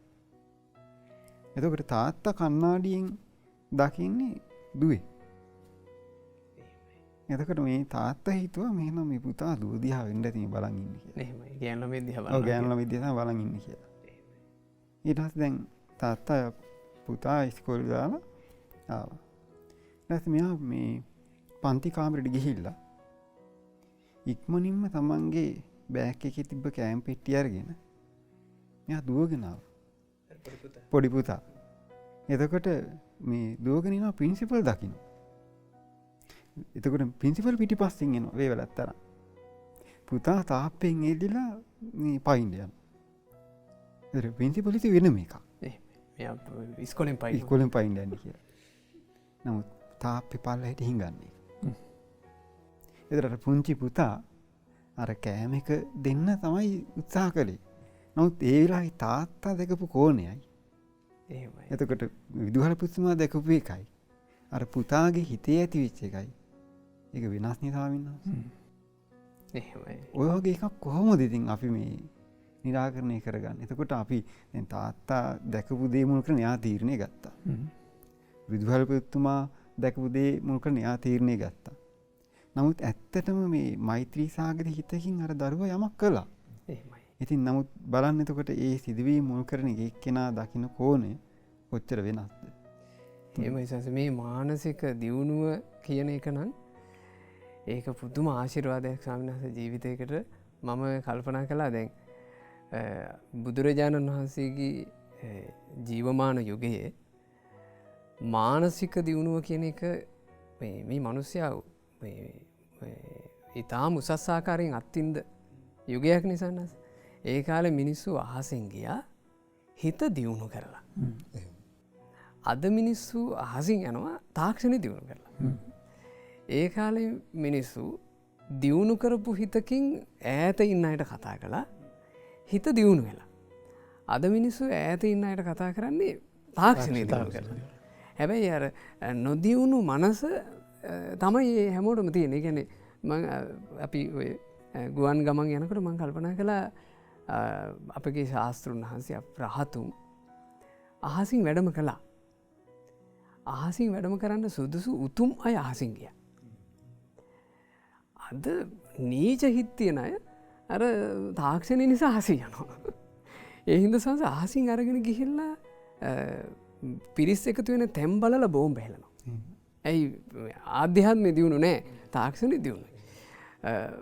දුර ඈත ඉන්න අයට ඈත තියෙන කේලම කෝල් කරලා කියනවා. ඒ සමහරවිට දැන් ඊටත් වඩා තාක්ෂණය දියුණු නිසා යම්කිසි අවුලුවන්න ඕන තැනක වීඩියෝ කරලා යවනවා. දැන් ඒ අයි නිර්මාණ ගැන අපේ සංස කිව්වේ මේ ෆොටෝ එකකට පවා පණ දෙන්න පුළුවන් කියලා. මම දැකලා තියෙනවා ඒකෙත් ආධ්‍යාත්මය දියුණුවක් නැති අයනේ ඒවා හදන්නේ.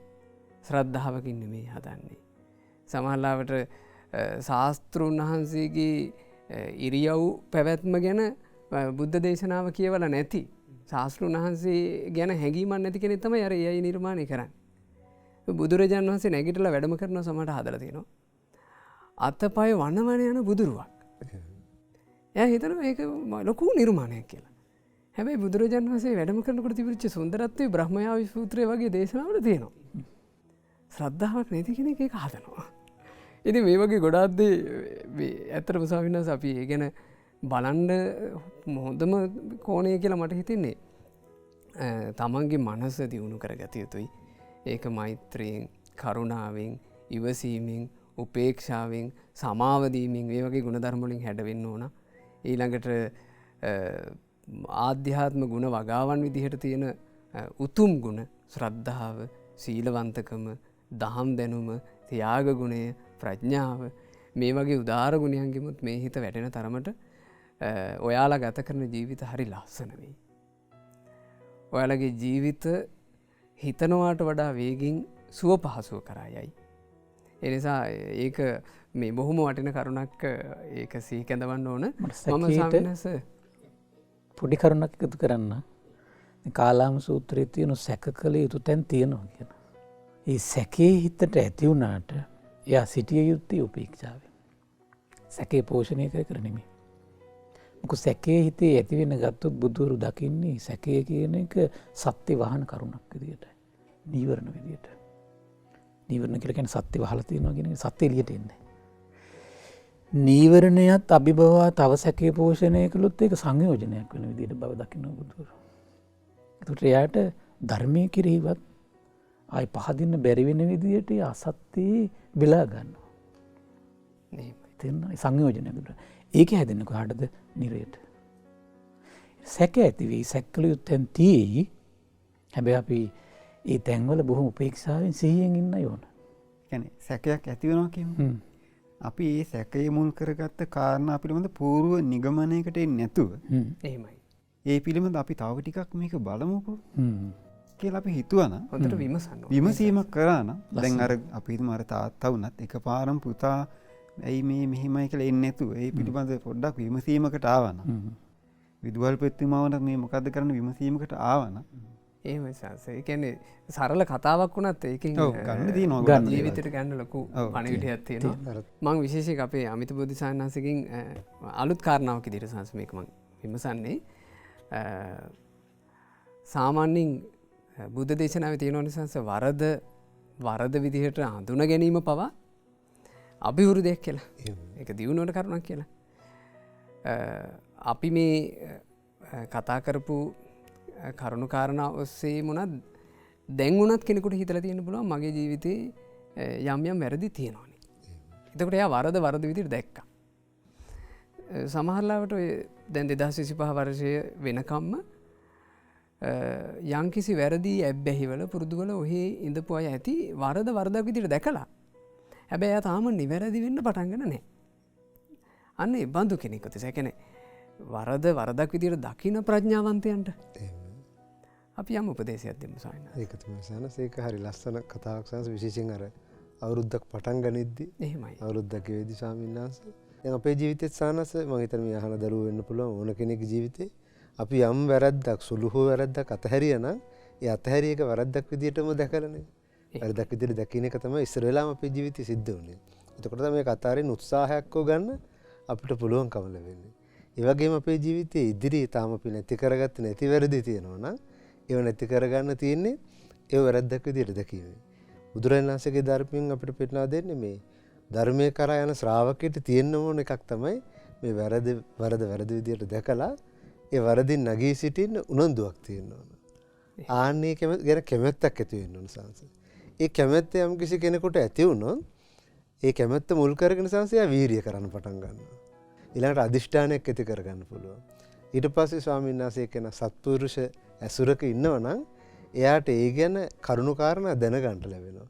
හොඳට විමර්ශනය කරලා ඇත්තටම වරදක් විදිහට පේන්න ගන්නෙත් ඒක පෙන්නන සත්පුරුෂයෙක් මුණ ගැහුණාට පස්සේ නේ ඒවයි.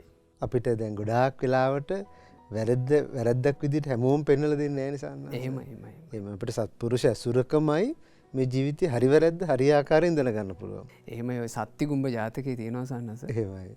නැනවතා අසත්පුරුෂයාගේ ඇසුරට බය වෙනවා කියනවා. එහෙමයි.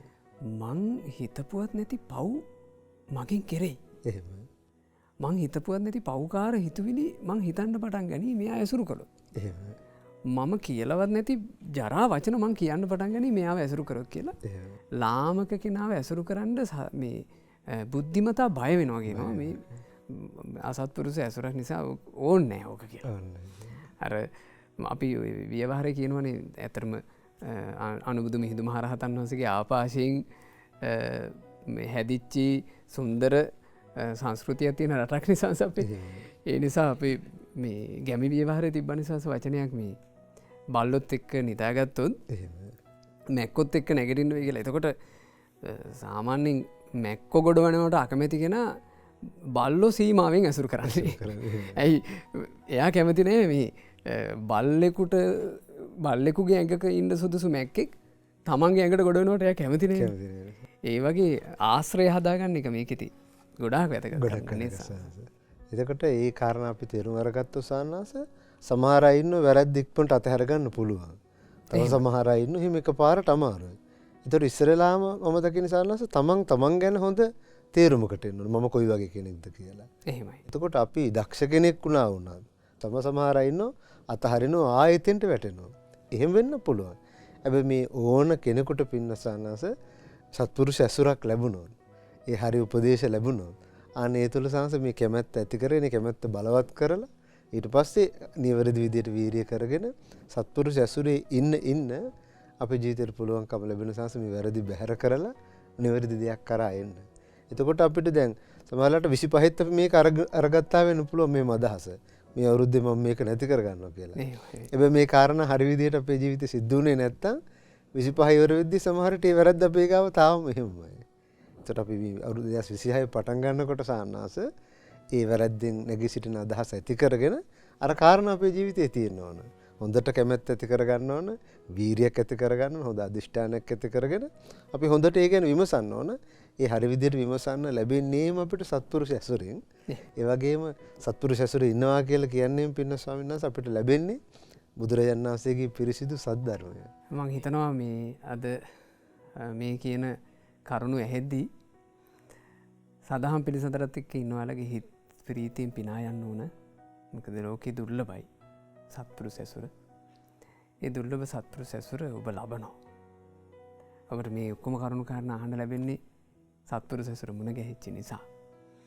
ඉතින් 2026 වර්ෂයේ ආරම්භක දවසනේ අද අද ඔබ දක්ෂණං ඔබේ වරද වරදක් විදිට හඳුන ගන්න. අද හොඳ දවසක් නිවැරදිවීම පිණිස පටන්ගන්න. පටන් ගැනීම එපයි. පටන් ගන්නකොට ඒක තේරුම් ගන්න ඕන මෙහෙම දැන්. පටන් ගන්නකොට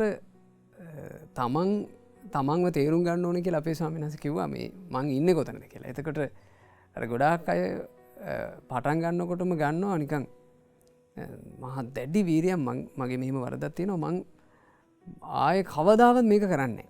ඔය වගේ ගන්නවා. එහෙම වීරිය ගන්න පුළුවන් හයිය තියෙන අය ඉන්නවා. එම් හයිය ගන්න මට කාරණාවක් මතක් වුණා. එහෙමයි. තමන්ගේ කරගත්තු වැරැද්ද නිසා තමන්ට අහිමි වෙච්ච දේවල් දිහා පොඩ්ඩක් බලන්න පටන් ගත්තනම් එහෙමයි. වැරැද්දෙන් නිදහස් වෙන මං හිතනවා ගොඩක් පහසු වෙයි කියලානේ. එහෙමයි සස්. සමහරට තමන් කැමතිම දේවල් නිසා තමන්ට අහිමි වෙලා ඇත්තේ. එහෙමයි. නැද්ද? සමහරවිට අපි සමහරවිට කැමති නමුත් අපිට නැති වෙලා ගියා. සමහරට ඒක මම මේ තුල නම් කවදාවත් ආ ඉන්න හොඳ නැහැ. මට මෙච්චර දේවල් අහිමි වුණා. තව හිටියොත් එහෙම තව මට කොච්චර දේවල් අහිමි වෙයිද කියලා හිතන්න පටන් ගත්තොත් මම හිතන්නේ වැරද්ද ඉක්මනට මතක ගන්න ලේසි වෙන්නේ. එහෙම ආදීනව කල්පනා කිරීමේ සානස සමහර කෙනෙක් ඔය හිතට හයිය ගන්න සයින්නස් එහෙම හයියක් ගන්න තරම් තමන්ගේ ආධ්‍යාත්මය සූදානම් නැතුව තියෙනවා. එයා බලවත් වීරියක් ගත්තට ඒක පොඩි දවසකින් සිඳිලා යනවා. ඒ නිසා මම හිතනවා මේක ඔබට බොහොම වටින යෝජනාවක්. ඔබ හිතන්න මෙහෙම. මං අද ජනවාරි 1 වෙනිදා මම පෙබරවාරි 1 වෙනිදා වෙනකන් මම මේ වරද කරන්නේ. මාසෙකට වීරිය ගන්න. පෙබරවාරි 1 වෙනිදා වෙනකන් මම මේ මෙච්චර කාලයක් කරපු මේ වැරද්ද මං ආයෙ කරන්නේ. එතකොට ඔබේ වීරිය ගැනීම යම් සමීප සීමාවකට ඔබ දුන්නේ. පෙබරවාරි 1 වෙනිදා වෙනකොට ඔබට ඔබ ගැන හයියක් ඇති කරගත්තකි මං ගොඩාක් මගේ ජීවිත තිබිච්චි වැරද්දක් මං මාසයක් නොකර හිටියනේ. ඉතින් මට පුළුවන් මේක කරන්න. ඒ පෙබරවාරි 1 වෙනිදාට ඔබ ඔබේ හිතේ හයිය ටිකක් වැඩිපුර ගන්න මං මේක මේ වරද ඊළඟ මාසෙත් මං කරන්නේ. දැන් ඔබට හොඳ යෝජනාවක් මේක. මම හිතනවා මේකෙන් වරදක් හදාගන්න අවංක උවමනාවක් තියෙන කෙනෙකුට නම් මේක ප්‍රණීතයි. තමන්ගේ වරද හදාගන්න උත්සුක වෙන්න. ඉතින් මම හිතනවා අපේ සයින්නස් අද අපේ සදහම් පිළිසඳරේ අපි බොහෝ වෙලා කතා කළා අවසාන භාගයට එද්දි මේ පණිවිඩේ මේ දරුවන්ට ගොඩාක් වටිනවා කියලා. මම අපේ සන්තදීප ස්වාමීන් වහන්සේගෙන් දැනගන්න කැමති බුදුරජාණන් වහන්සේ සරණ ගියපු සහ බුදුරජාණන් වහන්සේ කියන ශාස්ත්‍රඥ වහන්සේගෙන් පිහිටක් හොයන අයනි ස්වාමීන් වහන්සේ මේ සදහම් පිළිසඳරත් එක්ක එකතු වෙලා ඉන්නේ.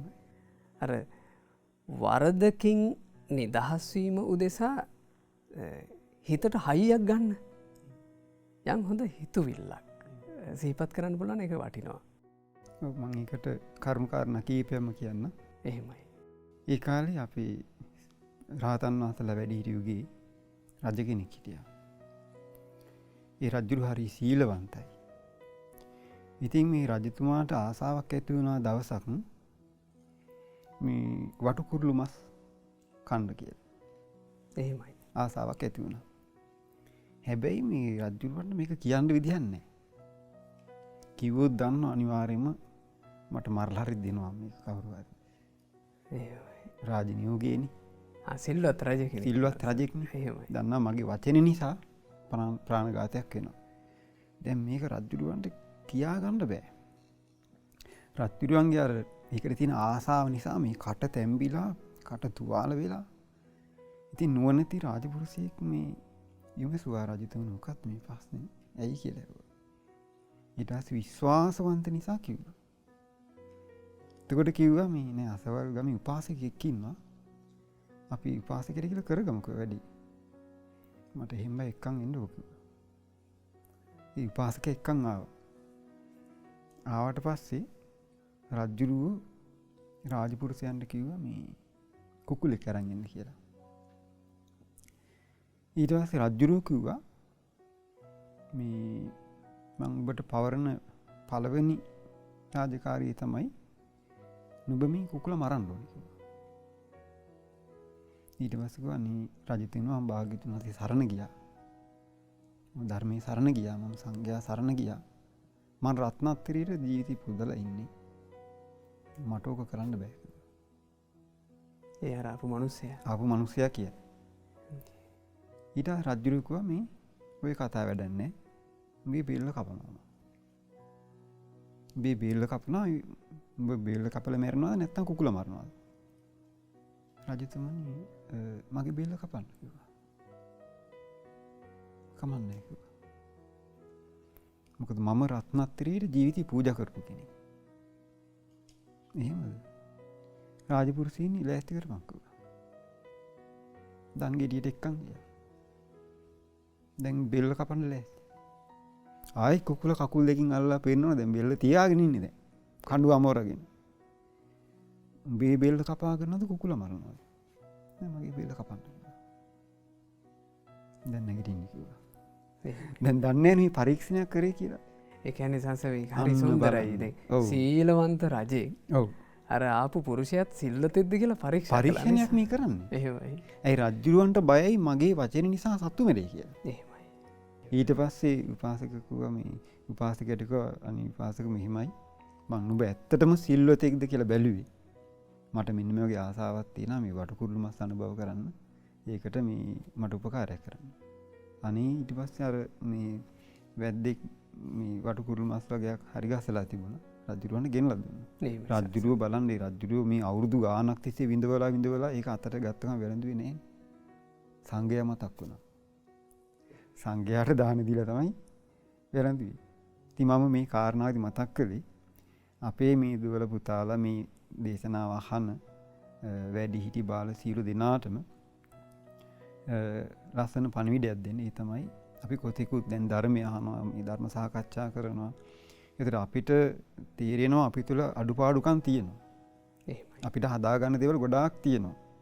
දැන් අපි හිතමු අපිට මේවා හදාගන්න ඕනේ. ඉස්සරහට දියුණු කරගෙන යන්න ඕනේ. එතකොට අපි ජීවිතේ වැරදි ගොඩාක් තියෙද්දි මේ කියපුවා එක දවසේ එකපාරම ඔක්කොම අපිට හදාගන්න අපිට එහෙම අපහසුයක් තියෙනවානේ. අපි කොච්චර කරත් නේද? ඒකනේ මේ ඇත්ත ස්වභාවය. ඇත්ත ස්වභාවය. ඉතින් ඒකෙදි අපිට පුළුවන් මෙහි උපක්‍රමයක් පාවිච්චි කරන්න. මොකද අපි ජීවිතය ගත කරන තුරු අපි භාග්‍යතුන් වහන්සේ මුළු හදවතින්ම සරණ ගියා, ධර්මයේ සරණ ගියා, ශ්‍රාවක මහා සංඝරත්නයේ සරණ ගියා. ඉතින් අපිට ගොඩාක් වටිනවා මේ වෙලාවේ මම භාග්‍යවත් බුදුරජාණන් වහන්සේගේ ශ්‍රාවකයෙක්. මං වගේ කෙනෙකුට මේ වගේ දෙයක් කරන එක සුදුසු නෑ. මොකද අපිට මේ ජීවිතේ සංවර වී යන්න තියෙන එකක් නේ. අපිට එදිනෙදා ජීවිතේ සිත කය වචන කියන නිතර පාවිච්චි කරන්න වෙනවා. ඒතර මේකෙන් අපිට කුසල් අකුසල් තෝරලා බේර ඇරගෙන අපිට කුසලයේ මොකක්ද කියලා හඳුනාගෙන කුසලයේ දියුණු කරන්න පුළුවන්, අකුසලයේ මොකක්ද කියලා හඳුනාගෙන අකුසලයේ බැහැර කරන්න පුළුවන්. ඒතකොට නිරන්තරයෙන්ම මම භාග්‍යතුන් වහන්සේ සරණ ගියා. මම වගේ කෙනෙකුට මේ වගේ දෙයක් කරන්න එක සුදුසු නෑ. අර පාපී අකුසල් එනකොට ඒ වගේ විතරකයක් මුල් කරගෙන අකුසල් බැහැර කරන්න පුළුවන්. මම බුදුරජාණන් වහන්සේ සරණ ගියා. දැන් හොඳම දේ තමයි අර ස්වාමීන් වහන්සේට මතක ඇති අර සාරිපුත්ත මහරහතන් වහන්සේගේ සිරිපා කමල් දෝවණය කරපු එක උපාසකෙක්. එයා මරණින් මත්තේ දෙවියන් අතර කියන්නේ. එහෙමයි. දෙවියන් අතර ගිහිල්ලා ඔහු මේ ඇස් දෙක ඇරලා බලනකොට වටේ දිව්‍ය අප්සරාවන්. එතකොට බැලුවා මම මේ දෙවියන් අතර ආවේ කොහොමද? සාරිපුත්ත මහරහතන් වහන්සේගේ සිරිපා දෝවණය කළා. එයා ඒ අත් දෙක දිහා බලලා හිතනවා එතකොට මම මගේ ගුරුදේවයන් වහන්සේගේ මේ සිරිපා දෝවණය කරපු අත් වලින් කොහොමද මේ දිව්‍ය අප්සරාවන් ස්පර්ශ කරන්නේ? උන්වහන්සේලා ධාතු කරඬු වගේ. ඒ ධාතු කරඬු ස්පර්ශ කරපු අත් වලින් මං කොහොමද මේ දිව්‍ය අප්සරාවන් ස්පර්ශ කරන්නේ? ඒ දෙවිය කල්පනා කරා බ්‍රහ්මචාරී වෙන්න. අදටත් බඹසර සීල් රකින්න. ඉතින් බලන්න එතකොට අර හිතට ඒ ගත්ත ධෛර්යය නේද? එතකොට අර තුනුරුවන් ගුණ සීකර කර හිත රැකගත්ත අතීත විස්තර අපිට ගොඩාක් මේ අපි ඉගෙනගෙන තියෙනවා. දැන් නමුත් ඒ ඔක්කොම විස්තර කරන්න වෙලා මදි. අපි කෙටියෙන් මේ වෙලාවේ තීරුම් ගමු. දැන් අපි බුදුරජාණන් වහන්සේ සරණ ගියා. ශ්‍රී සද්ධර්මයේ සරණ ගියා, ශ්‍රාවක මහා සංඝරත්නයේ සරණ ගියා. මම භාග්‍යවත් බුදුරජාණන් වහන්සේ සරණ ගියපු කෙනෙක්. මම බුදුරජාණන් වහන්සේට ජීවිතේ පූජා කරපු කෙනෙක්, ධර්මයේ ජීවිතේ පූජා කරපු කෙනෙක්, සංඝරත්නයේ ජීවිතේ පූජා කරපු කෙනෙක්. මම මේ වගේ අකුසල් කරන්නේ නැහැ. තමන්ගේ ජීවිතයේ තුනුරුවන්ට පුද පුදා තමන් කුසලී පිහිටනවා. මම හිතන්නේ ඒ වගේ උපක්‍රමයක් පාවිච්චි කරොත් අපිට ගොඩක් යහපත පිණිස පවතින. අනිත් එක ස්වාමීන් වහන්සේ යෝජනාවක් කළා මේ මාසයක් ගැන කතාවක්. මම කියන්නේ මාසෙත් දිග වැඩි. මොකද අද කාලේ ඇද්දි මාසෙත් දිග වැඩි. ඉතින් මම හිතනවා දැන් ඒ සතිය ගත්තත් මට හිතෙන සතියක් දිග වැඩි කියලා. ඒ කියන්නේ අපි ගත්තොත් එහෙම අපි කොහොමත් අපි මේ දරුවෝ අම්මලා එදිනදා බුද්ධ වන්දනා කරනවා. අපි දවසේ උදේ ඉඳන් හවසට අපි අඩුම තරමේ එදා හවසට තමන් ගැන තමන් විමසලා මගේ අතින් උනේ මොකද්ද නොඋනේ මොකද්ද කියලා සිහි කරගෙන අද තමන් මේ පින් කරගත්තා කියලා සතුටු වෙලා ඒ පින් දෙවියන්ට අනුමෝදන් කරලා අනේ මට හෙට දවසේදීත් මේ වගේ ගුණ සම්පන්න ජීවිතයක් ඇති කරගන්න දෙවියොත් උපකාර කරත්වා කියලා එහෙම හිතනවා නම් ඒක ගොඩාක් හොඳයි. ඊළඟ එක තමයි පුළුවන් නම් මාසයකට වතාවක් සෑයට ගිහින් ජයශ්‍රී මහ බෝධීන් වහන්සේ ළඟට ගිහිල්ලා වන්දනාමාන කරලා ඒ මාසයක් ඒ විදිහට කරපු පින් ටික ඒ සෑය ළඟට ගිහින් බෝධිය ළඟට ගිහින් අනුමෝදන් කරලා සෑය බෝධියත් වන්දනා කරන්න මම හිතනවා පුදුම ආශිර්වාදයක් කියලා. ඒකෙන්ද අර දීර්ඝ කාලයක් ගන්නෙත් නැතුව මම හිතන අර දවසින් දවස අපි ඒක කරගත්තා නම් ඒතර එයා දවසක රකින්න සීලය ගැන සැලකිලිමත් වෙනවා. එයා කරගත්ත පින ගැන සැලකිලිමත් වෙනවා. ඉතින් දවසට දැන් අපි ඉගෙනගෙන තියෙනවනේ මේ සතෙකුට කෑම ටිකක් දුන්නත් ආනිසංස 100ක් ලැබෙනවා. මිනිස්සෙකුට කෑම ටිකක් දුන්නත් ආනිසංස 1000ක් ලැබෙනවා. ඒතර පොඩ හරි දානමය වශයෙන් ගුණ පුරුදු කරගෙන සීලමය වශයෙන් ගුණ පුරුදු කරගෙන ඊට පස්සේ මෛත්‍රිය අනිත්‍යවාදී ධර්මයන් තමන්ගේ ජීවිතේ පුරුදු කරලා දැන් අපි සාකච්ඡා ආරම්භයේදී සිහි කළා මේ වෙනස් වෙන ලෝකේ තීරුම් ගන්න මහන්සි ගන්න ඕනේ. ඊළඟට මේ පඨවි ආපෝ තේජෝ වායෝ කියන මේ සතර මහා ධාතුන්ගේ අනිත්‍ය අපි දකින්න ඕනේ. ඉතින් මේවා නුවණින් සලකනවා කියලා කියන්නේ අපේ ජීවිතේ මහා පිනක් රැස් වෙනවා. ඒක බලන්න එතකොට අපි මේ කරන කටයුතු නිසා අපිට දානමය වශයෙන්ත් පින රැස් වෙලා. එහෙමයි. සීලමය වශයෙන්ත් පින රැස් වෙලා. භාවනාව වශයෙන්ත් පින රැස් වෙලා. එතකොට මේ විදිහට භාග්‍යතුන් වහන්සේ දේශනා කරන්නේ මේකේ ත්‍රිවිධ පුණ්‍ය ක්‍රියාව කියලා. ඉතින් මේක සම්මාදිට්ඨිය ඇති කරගෙන ආර්ය අෂ්ටාංගික මාර්ගය අනුගමනය කරලා බුදුරජාණන්සේ දේශනා කරනවා අනුගමනය කළ යුතු මාර්ග අතර ශ්‍රේෂ්ඨ වන්නේ ආර්ය අෂ්ටාංගික මාර්ගය කියලා. එහෙමයි. ඕකේදී සංසේ බොහොම වටිනවා ඒ වචන.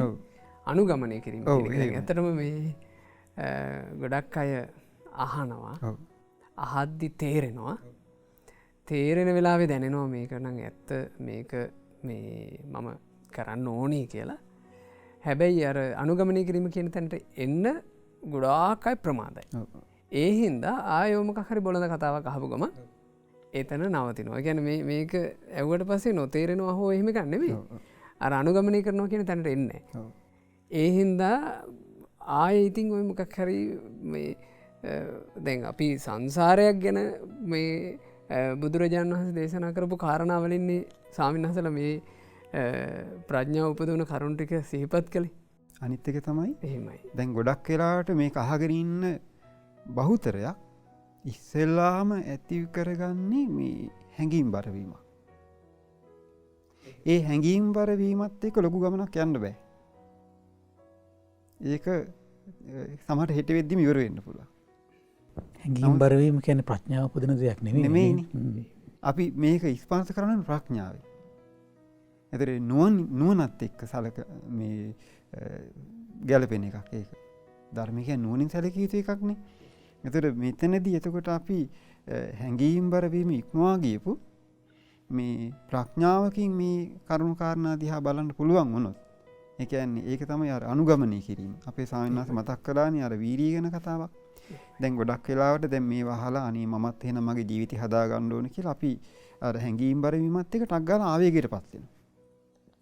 එතකොට මේ ආවේගයට වැඩි පැවැත්මක් නැහැ. ඒක తాවකාලික එකක්. ඒක පොඩි රැල්ලක් වගේ. පොඩි රැල්ලක් වගේ එකක් විතරයි. නමුත් මේක ශාස්ත්‍රූන් වහන්සේ කෙරෙහි අපි ඇති කර ගන්න ඕනි ශ්‍රද්ධාවක්. මම භාග්‍යතුන් වහන්සේ සරණ ගියා මේ කාරණා මම භාග්‍යතුන් වහන්සේ දේශනා කරපු පිළිවෙලට මම පුරුදු කරනවා. භාග්‍යතුන් වහන්සේට දිවි පුදා ධර්මයේ දිවි පුදා සංඝ රත්නයේ දිවි පුදා ඔන්න ධර්මයේ පුරුදු කරන්න පටන් ගන්නවා. අන්න ටික ටික එයා ප්‍රඥාවන්තයෙක් බවට පත් වෙන කරුණු පරිසරය හැදෙනවා. ඊළඟ එක තමයි දැන් අර වීරිය කරන්න යෑමේදී බුදුරජාණන්සේ කාලේ සිදුවීමක් වුණා. ස්වාමීන් වහන්සේලා පිරිසක් ඔන්න භාග්‍යවතුන් වහන්සේකින් අවවාද ලබාගෙන මහන්සි ගත්ත බණ භාවනා කරන්න. එක ස්වාමීන් වහන්සේ නමක් කල්පනා කරා දැන් වස්තු මාසයක් තියෙනවා. ඒ ස්වාමීන් වහන්සේ වළඳනවා සතපෙනවා. වළඳනවා සතපෙනවා. කව කල් තියෙනවා කියලා හිටියා. අර ස්වාමීන් වහන්සේලා කොහොම හරි වීර්ය කළා රහත් වුණා. දැන් බුදුරජාණන් වහන්සේ ළඟට ගිහිල්ලා අනිත් ස්වාමීන් වහන්සේලා තමන් වහන්සේලාගේ මාර්ගඵල අවබෝධ ගැන කියලා දැන් මේ හෙට පිටත් වෙන්න ලෑස්ති. දැන් අර ස්වාමීන් වහන්සේ බැලුවා හරි වැඩේ දැන් මම මුළු දෙයක් කරගත්තෙත් නේ. හෙට උදේ වෙන්න කලින් මම රහත් වෙන්න ඕන කියලා ඉතින් මේ ස්වාමීන් වහන්සේ වීර්ය කරන්න ගත්තා. රෑ මැද්දේ දැන් සක්මන් කරනවා නිදාගන්නේ ඇහෙන වීර්යයක් ගන්නවා. දැන් මේ මාස 3ක් පුරාවට හොඳට කාලා නිදාගත්ත පුරුදු තියෙන ඒක තමයි දැන් අර වීර්ය කරනවා දැන්. අප්‍රමාණ වීර්යයක් ගත්තා. පාන්දර එකට දෙකට විතර නිදිමත වැටිකමල සක්මනින් වැටලා කකුල කැඩුණා. ඊට පස්සේ දැන් භාගතුන් වහන්සේ හැව උදේ මේ මහන්නේ ඇයි උදේම යනවා කො නේද? නෑ භාගතුන් දෙක භික්ෂුවගේ මේ කකුල කැඩනකෝ මෙහෙම දෙයක් කරන්න කියලා. ඉතින් අර ඒ වීර්ය කිරීම අවස්ථාව අපි හඳුනා ගන්න. එහෙමයි ඒ කියන්නේ වීර්ය කිරීම කියන හොඳ දෙයක්. දැන් මම නමුත් අර භික්ෂුවට ඒ වුණාට වැරදුනා. ඒ කියන්නේ තමන් ගැන තේරුම් ගන්න පුළුවන් දක්ෂකමක් තියෙන්න ඕනේ නේද? ඒක තමයි. මේ වෙලාවේ අර ස්වාමීන් වහන්සේ තවත් කාරණා මතක් කළා. මේ පිළිබඳ උපේක්ෂා වීම හොඳයි. එහෙමයි. ඒ කියන්නේ මොකද අපිට අකණ්ඩව අපි මෙහෙම ගුණ දියුණු කරගන්නවා කියලා අපිට එකම විදිහට යන්න පුළුවන් ගමනක් නෙමෙයිනේ. අපි හිතමු අපි කොච්චර අධිෂ්ඨාන කරත් අපි වැටෙන්න පුළුවන්. ඒතකොට එයා පසුතැවුනොත් එම අයියෝ මම මෙච්චර කළත් මට මේක කරගන්න බැරි මංගගේ අවාසනාවන්ත කාලකන්නිකගේ එහෙම හිතුවොත් එහෙම තවත් එයා වැටෙනවා. කවදාවත් එහෙම වෙන්න හොඳ නැහැ. එයා තීරුම් ගන්න මේක තමයි ස්වභාවය. නැවත නැවත එයා උත්සාහ කරන්න ඕනේ, අධිෂ්ඨාන කරන්න ඕනේ. ඒක තමයි අර දවසකට සිහිපත් කරගෙන වටනවා. එහෙමයි. ඒතකොට එයා වැරදි අතහැරලා නැවත නැවත නිවැරදි වීම කළ යුතුයි. ඉතින් අන්න ඒක මේ වෙලාවේ අපි සිහි කරගන්නේ ගොඩක් හොඳයි. එහෙම සස අනුගමනය කිරීම තුල ස්වාමීන් වහන්සේ තමන් දියුණුවක් කරා යනවා කියන විශ්වාසය ඕන නේද සස? පැහැදිලිවම. ඊනකට භාග්‍යතුන් වහන්සේ පෙන්වු ඉලක්කය. භාග්‍යතුන් වහන්සේ නමක් ලෝකෙට පහළ වෙන්නේ චතුරාර්ය සත්‍ය ධර්මයේ මේ දේශනා කළා. ඒ චතුරාර්ය සත්‍ය ධර්මයේ අවබෝධ කිරීම තුළින් සත්වයා සංසාරයෙන් ඈතර කරවන්නනේ. මම මේක කියලා අවසන් කරන්නම්. මිලින්ද රජුරු අහනවා නාගසේන මහරහතන් වහන්සේගෙන් ස්වාමීනි මං අහලා තිනවා පුංචි වෙලාවක් මේ භාගතුන් වහන්සේ සරණ ගියපු කෙනෙක් මේ දෙවියන් අතර ඉපදිනවා. දැන් ජීවිත කාලෙම පව් කර කර ඉඳලා නමුත් අවසාන වෙලාවේ හරි බුදුරජාණන් වහන්සේ කෙරෙහි පැහැදුනොත් දෙවියන් අතර යන කතාවක් කියලා එකක් තියෙන මම ඔක විශ්වාස කරන්නේ නැහැ කිව්වා. මිලින්ද රජුරු කියන්නේ. නාගසේන මහරහතන් වහන්සේ කියනවා රජතුමනි කෙනෙක් කළු ගලක් අරගෙන සාගරයට දැම්මොත් මොකද වෙන්නේ? ස්වාමීනි එතකොට කළු ගල සාගරේ ගිලෙනවා කිව්වා. සාගරේ පාවෙනව නැවක්. ওই නැවට ගල දැම්මොත් මොකද වෙන්නේ? ස්වාමීනි එතකොට ගලත් එක්ක මේ නැව මේ පාවෙලා යනවා කිව්වා. ගිලින්නේ නැහැ කිව්වා. තථාගත බුදුරජාණන් වහන්සේ කියලා කියන්නේ සංසාරේ නැමැති සාගරේට නෞකාවක් වගේ කිව්වා. ඔය නැවට ගොඩ වුණොත් සංසාරේ නැමැති සාගරේ ගිලෙන්නේ නැහැ. ඉතින් අද දවසේ මේ 2026 ජනවාරි මාසේ 1 වෙනිදා අපි මේ ශ්‍රවණය කරන සියලු දෙනාටම අපි ආදරෙන් කරුණාවෙන් මෛත්‍රියෙන් සිහිපත් කරමු. තථාගත භාග්‍යවත් බුදුරජාණන් වහන්සේ නැමැති නෞකාවට ගොඩ වෙන්න. බුදුරජාණන් වහන්සේ සරණ යන්න. ධර්මයේ සරණ යන්න. ශ්‍රාවක සංඝ රත්නයේ සරණ යන්න. ඒකේචි බුද්ධං සරණං ගතසේ නති ගමිසanti අපායං. පහය මානුසං දේහං දේවකායං පරිපූර්ණේසanti. කියන්නේ භාග්‍යතුන් වහන්සේ සරණ ගියා නම් ආයි සුගති රැකවරණ ලැබෙනවාමයි. කියනෝනේ එක මේක භාවනාවක් තියෙන මේ භාවනාව පුරුදු කළොත් ඒ කාන්තිම නිවන් දකින්නමයි කියන. මොකද්ද? බුද්ධානුස්සතිය. ඉතින් ඒ නිසා අපි සියලු දෙනාටම තථාගත බුදුරජාණන් වහන්සේගේ පිහිට ලැබේවා. එහෙමයි අපේ ස්වාමීන් වහන්සේ බොහොම වටිනා ආශිර්වාදයකින් අද සදහම් පිළිසඳරට අවසානයක් අරගෙන ආවේ. අපි ස්වාමීන් වහන්සේලා හැමදෙනා බුදුරජාණන් වහන්සේගේ නිර්මල සද්ධර්මයේ ඉස්මතු කරමින් ඔබට මේ වටිනා කරුණු ටික සිහිපත් කළේ ඇත්තටම අපිට ඊටාම පැහැදිලිව මේ ධර්මයේ කියා දීපු අපේ පරම පූජනීය පින්වත් ගුරු දෙවිඳුන් නිසා. ඉතින් අපේ ලොකු ස්වාමීන් වහන්සේට පින් අනුමෝදන් කරමින් ඒ වගේම අද ඔබ ගැන බොහොම අනුකම්පාවෙන් මේ සදහම් පිළිසඳරට වැඩම කරලා දහම් කාරණා සිහිපත් කරපු අපේ පින්වත් ස්වාමීන් වහන්සේලාට නිදුක් නිරෝගී සුව සැලසේවා. සියලු ආරක්ෂාව සැලසේවා. ස්වාමීන් වහන්සේලාගේ උතුම් ශාසනික ජීවිතේ සුවසේ දියුණු කරගන්න ලැබේවා කියලා පින්පෙත් අනුමෝදන් කරමින් අද සදහම් පිළිසඳරින් සමුගෙන යන්නයි මේ සූදානම. ඉතින් 2026 නව වර්ෂය එළඹුණා. අද ඒ වර්ෂයේ ආරම්භක දිනය. හිටියටත් වඩා හොඳට ඉමු කියන මාතෘකාවෙන් අපි අද සදහම් පිළිසඳර ආරම්භ කළේ. බොහෝ කරුණු කාරණා ඔබට කියලා දුන්නා. ආශිර්වාද කරනවා. 2026 වර්ෂයේ හිටියටත් වඩා හොඳ ජීවිතයක් ගොඩනගා ගන්න ඔබ හැම දිනෙකට වාසනාව ලැබේවා. තෙරුවන් සරණයි. නමෝ බුද්ධාය.